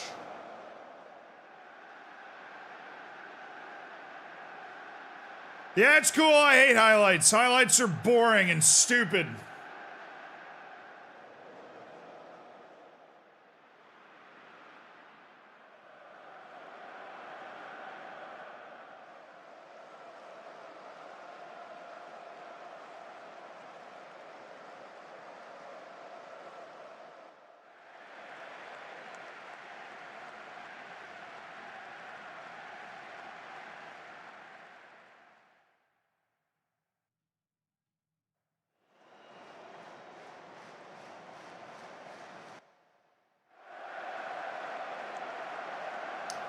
Look. I asked for one thing. I asked for no red cards. We didn't get a red card. We lost the old-fashioned way by getting FM'd. Ish. I mean, they created literally 0.14 XG in that entire game and managed to win because they just cheesed an early goal. Our issue is we haven't scored in 3 straight league matches. It wasn't a problem in the first 2 because obviously we'd gotten red cards in both of those matches. But now we've played 3 straight league matches without scoring a goal. Very difficult to live life that way. Very, very difficult to live life that way. Not a great way to live right there. Not a great way to live. Let's hit some scouting. Let's decompress. Let's hit a little scouting. I want to see if... When does this thing pop up? It's at 99 players.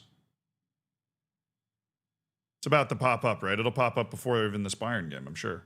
I'm running a little test on the recruiting. I want to make sure it's not like disregarding like scouting reports that I get because it can only store 100 at a time. So I want to make sure that it doesn't disregard any. It should be popping up right like the 24th probably.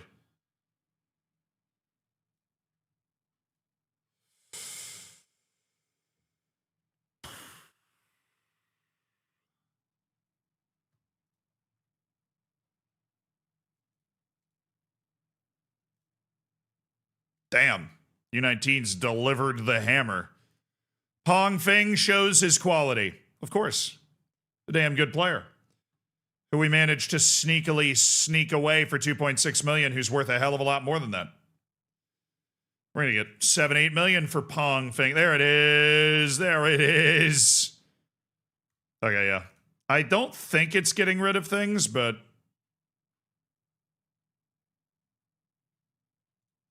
Hey, look.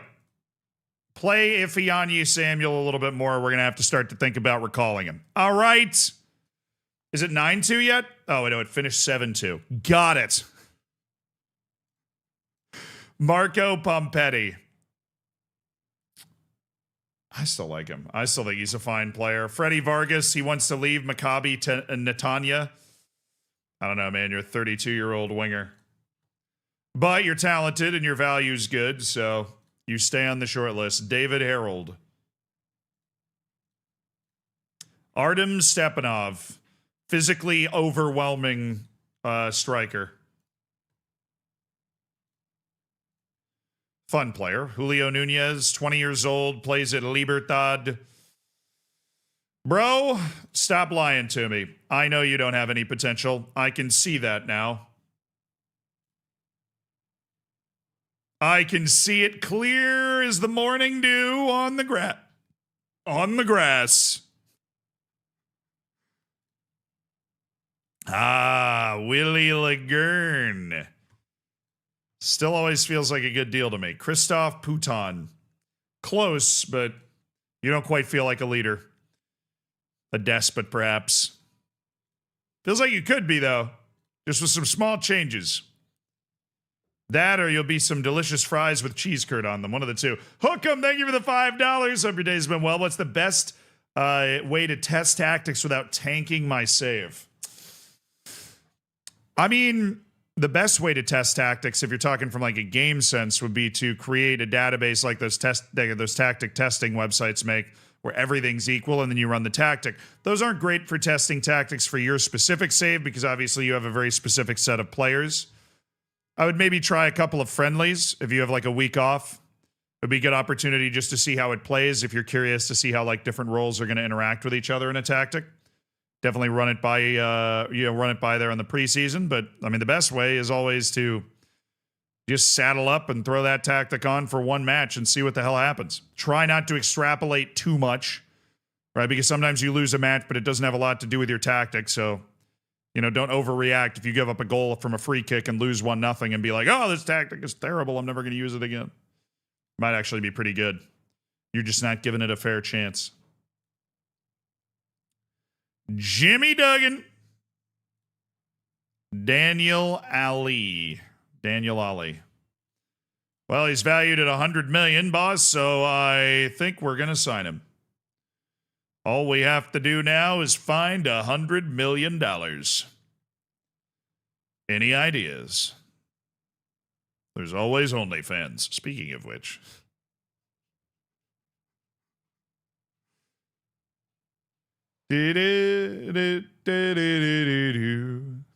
Iksan said set a friendly against Man City in the Etihad. It's especially if you want to test a tactic, the ability to like defend against top class teams, then that would definitely be a way to do it. Kim Jae-hong, definitely a guy we'll want to keep an eye on. Looks like he could be something. Padrao. 21 years old, good size, doesn't move well, really inept with the ball. There is definitely a spot for that guy in the world of football, but it's not on my team. Leonardo Brito. Just turned 21. I'm not seeing it. Babacar Saw. Oh, yeah, this is Mr. 20 jumping reach, 17 finishing. Very, very fun. Keep an eye. Vlad Gurkovic. The Gurkinator.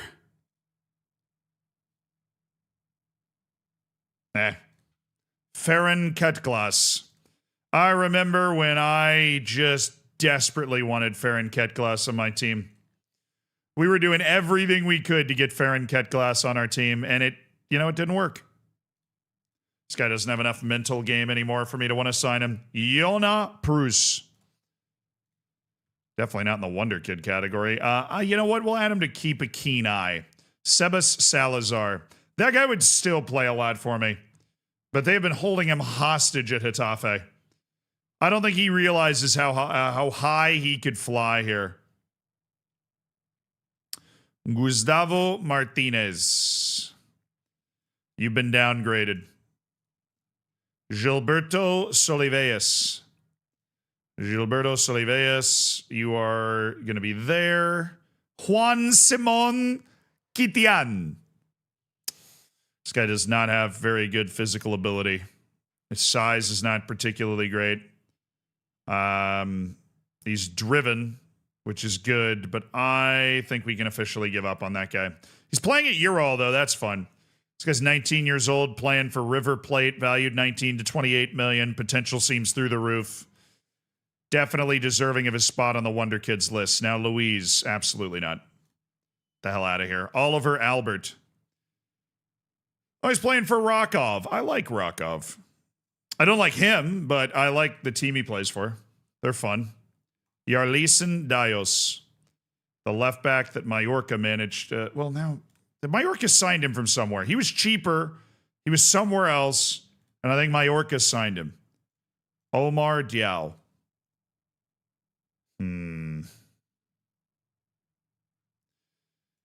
You know, I actually have a decent... Yeah, I have a pretty good feeling that guy's going to be the truth. Clinton Tago.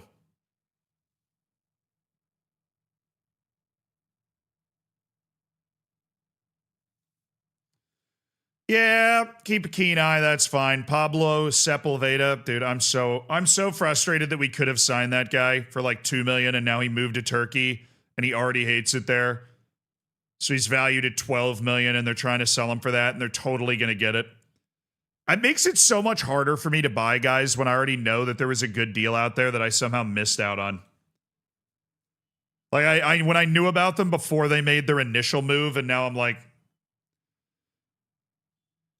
Well, now I'm just picking up the sloppy Wonder Kid seconds, you know. Now I'm picking up the sloppy Wonder Kid seconds. This kid's crazy. 16-year-old Iranian Hassan Shafei. You know, if we got him now, we would be able to have him be Spanish by the time he's 26, but he's not interested. Doesn't want to move too young. He can't move until he's 18 anyways. He can't move until he's 18. It's just a waste of time. Ugh.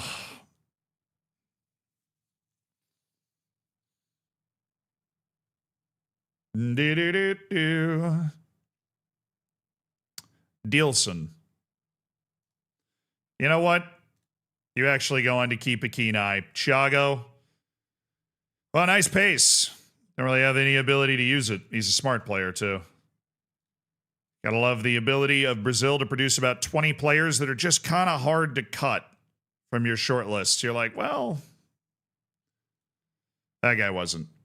Papa Demba Diop, no. Abdul Hafid El Akhchawi.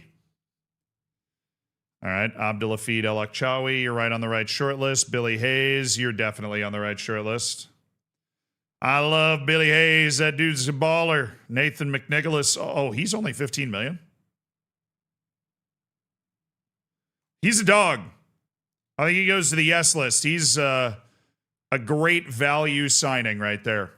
He's a great value signing. Cheeto Obi. I do not think he goes on that list, but I think we keep a very good eye on Cheeto Obi. Alejandro Suenu. 20-year-old at Porto. Dude, nobody at Porto goes in the Wonder Kid list. Their value, if they're worth it, is way, way, way too high. Way too high. Inter's Bello. Second favorite Inter behind Sandman.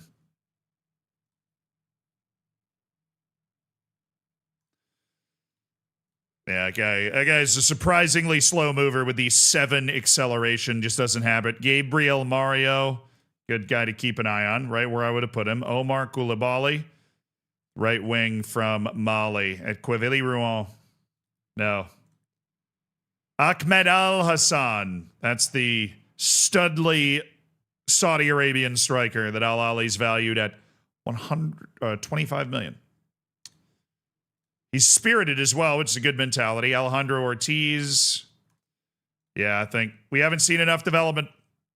You needed to make a move somewhere to probably be able to develop. We haven't seen it. Mtia Dedic. No. No. Mohamed Hamadi. 8 caps for Algeria already. They are desperate for right wing backs on that national team, apparently. Absolutely desperate. Nah, Frimpong. Wonder Kid list. João Rodriguez, you are probably on the Wonder Kid list and you're going to be moved. No. Leo Volta. I didn't really have it in the defensive category, does he? Sidney So Delgado. How about that? Guinea-Bissau throwing me a real player. Alan Machuro. All right, this guy's got some EU nationality that we can work with. Goes on to the maybe list. One of those, if we need to find a player. Former player Paulo Victor.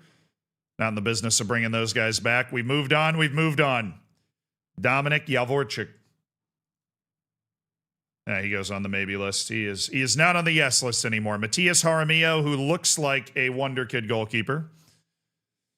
But, you know, he hasn't really developed all that much at San Lorenzo so far. So I don't know. I'm not 100% sold that he's going to be a world-class guy anymore.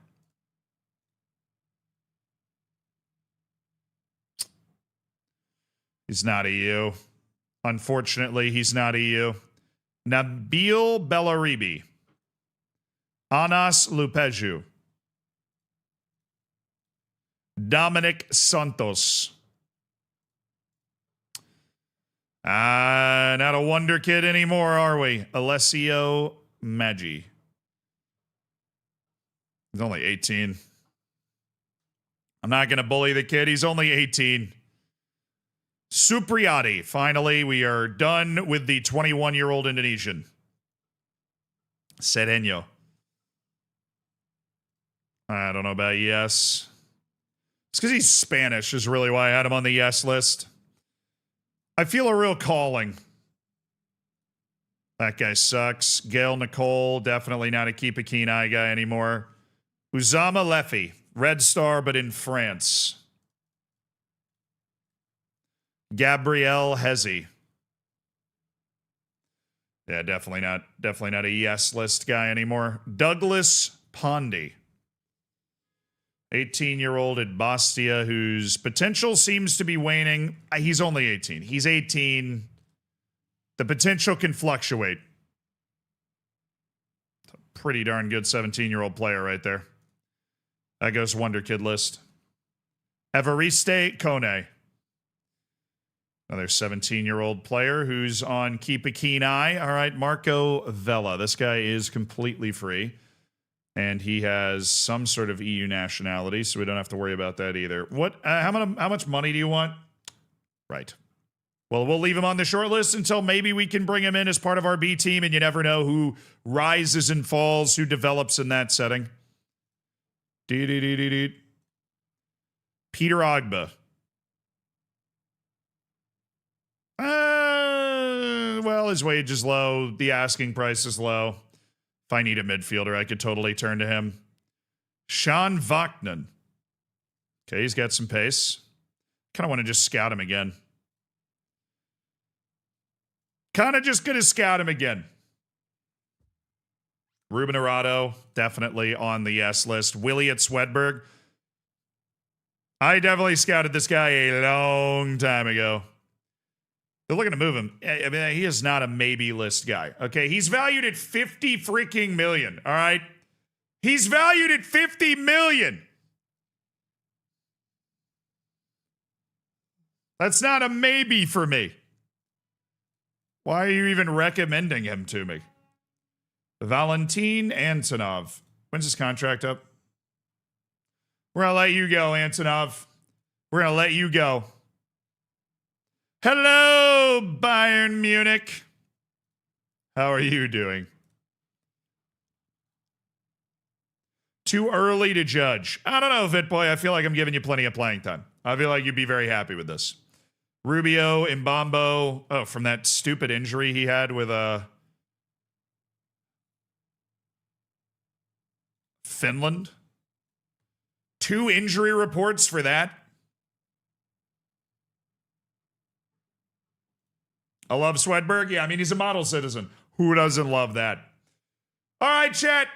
We're streaming up to the main bulk of the Champions League matches today. That's as far as we got. We got our first European win. All right? We got our first European win. That was glorious. We are struggling in the league right now, but, you know, there's a pretty obvious reason with those 3 straight red cards. Go enjoy the Champions League. I will be on earlier tomorrow because I'm going to wrap up my stream before March Madness. So I'm taking the rest of Thursday after the stream and then Friday off, just kind of watching all that March Madness. It's going to be a great time. But thank you guys so much for hanging out today. Love you guys. Marsho, congrats on cooking your bacon. And thank you everybody that's subscribed, that gifted subscriptions, became a member on YouTube, donated anywhere. Really, really appreciate it. And I hope you guys have a good one. I'll see you bright and early tomorrow morning. Time to follow in the schedule updates. We'll kick it off with Bayern Munich. It's going to be great. Have fun watching the Champions League, guys. See you tomorrow. We won our first European match. That's what I'll focus on. Not the red cards, not the fact that I couldn't win a league match. My life depended on it. No, that's not what I'm going to think about tonight. When I'm falling asleep and I can't sleep. That's not what I'll think about tonight. That'll be great. Okay. Nice.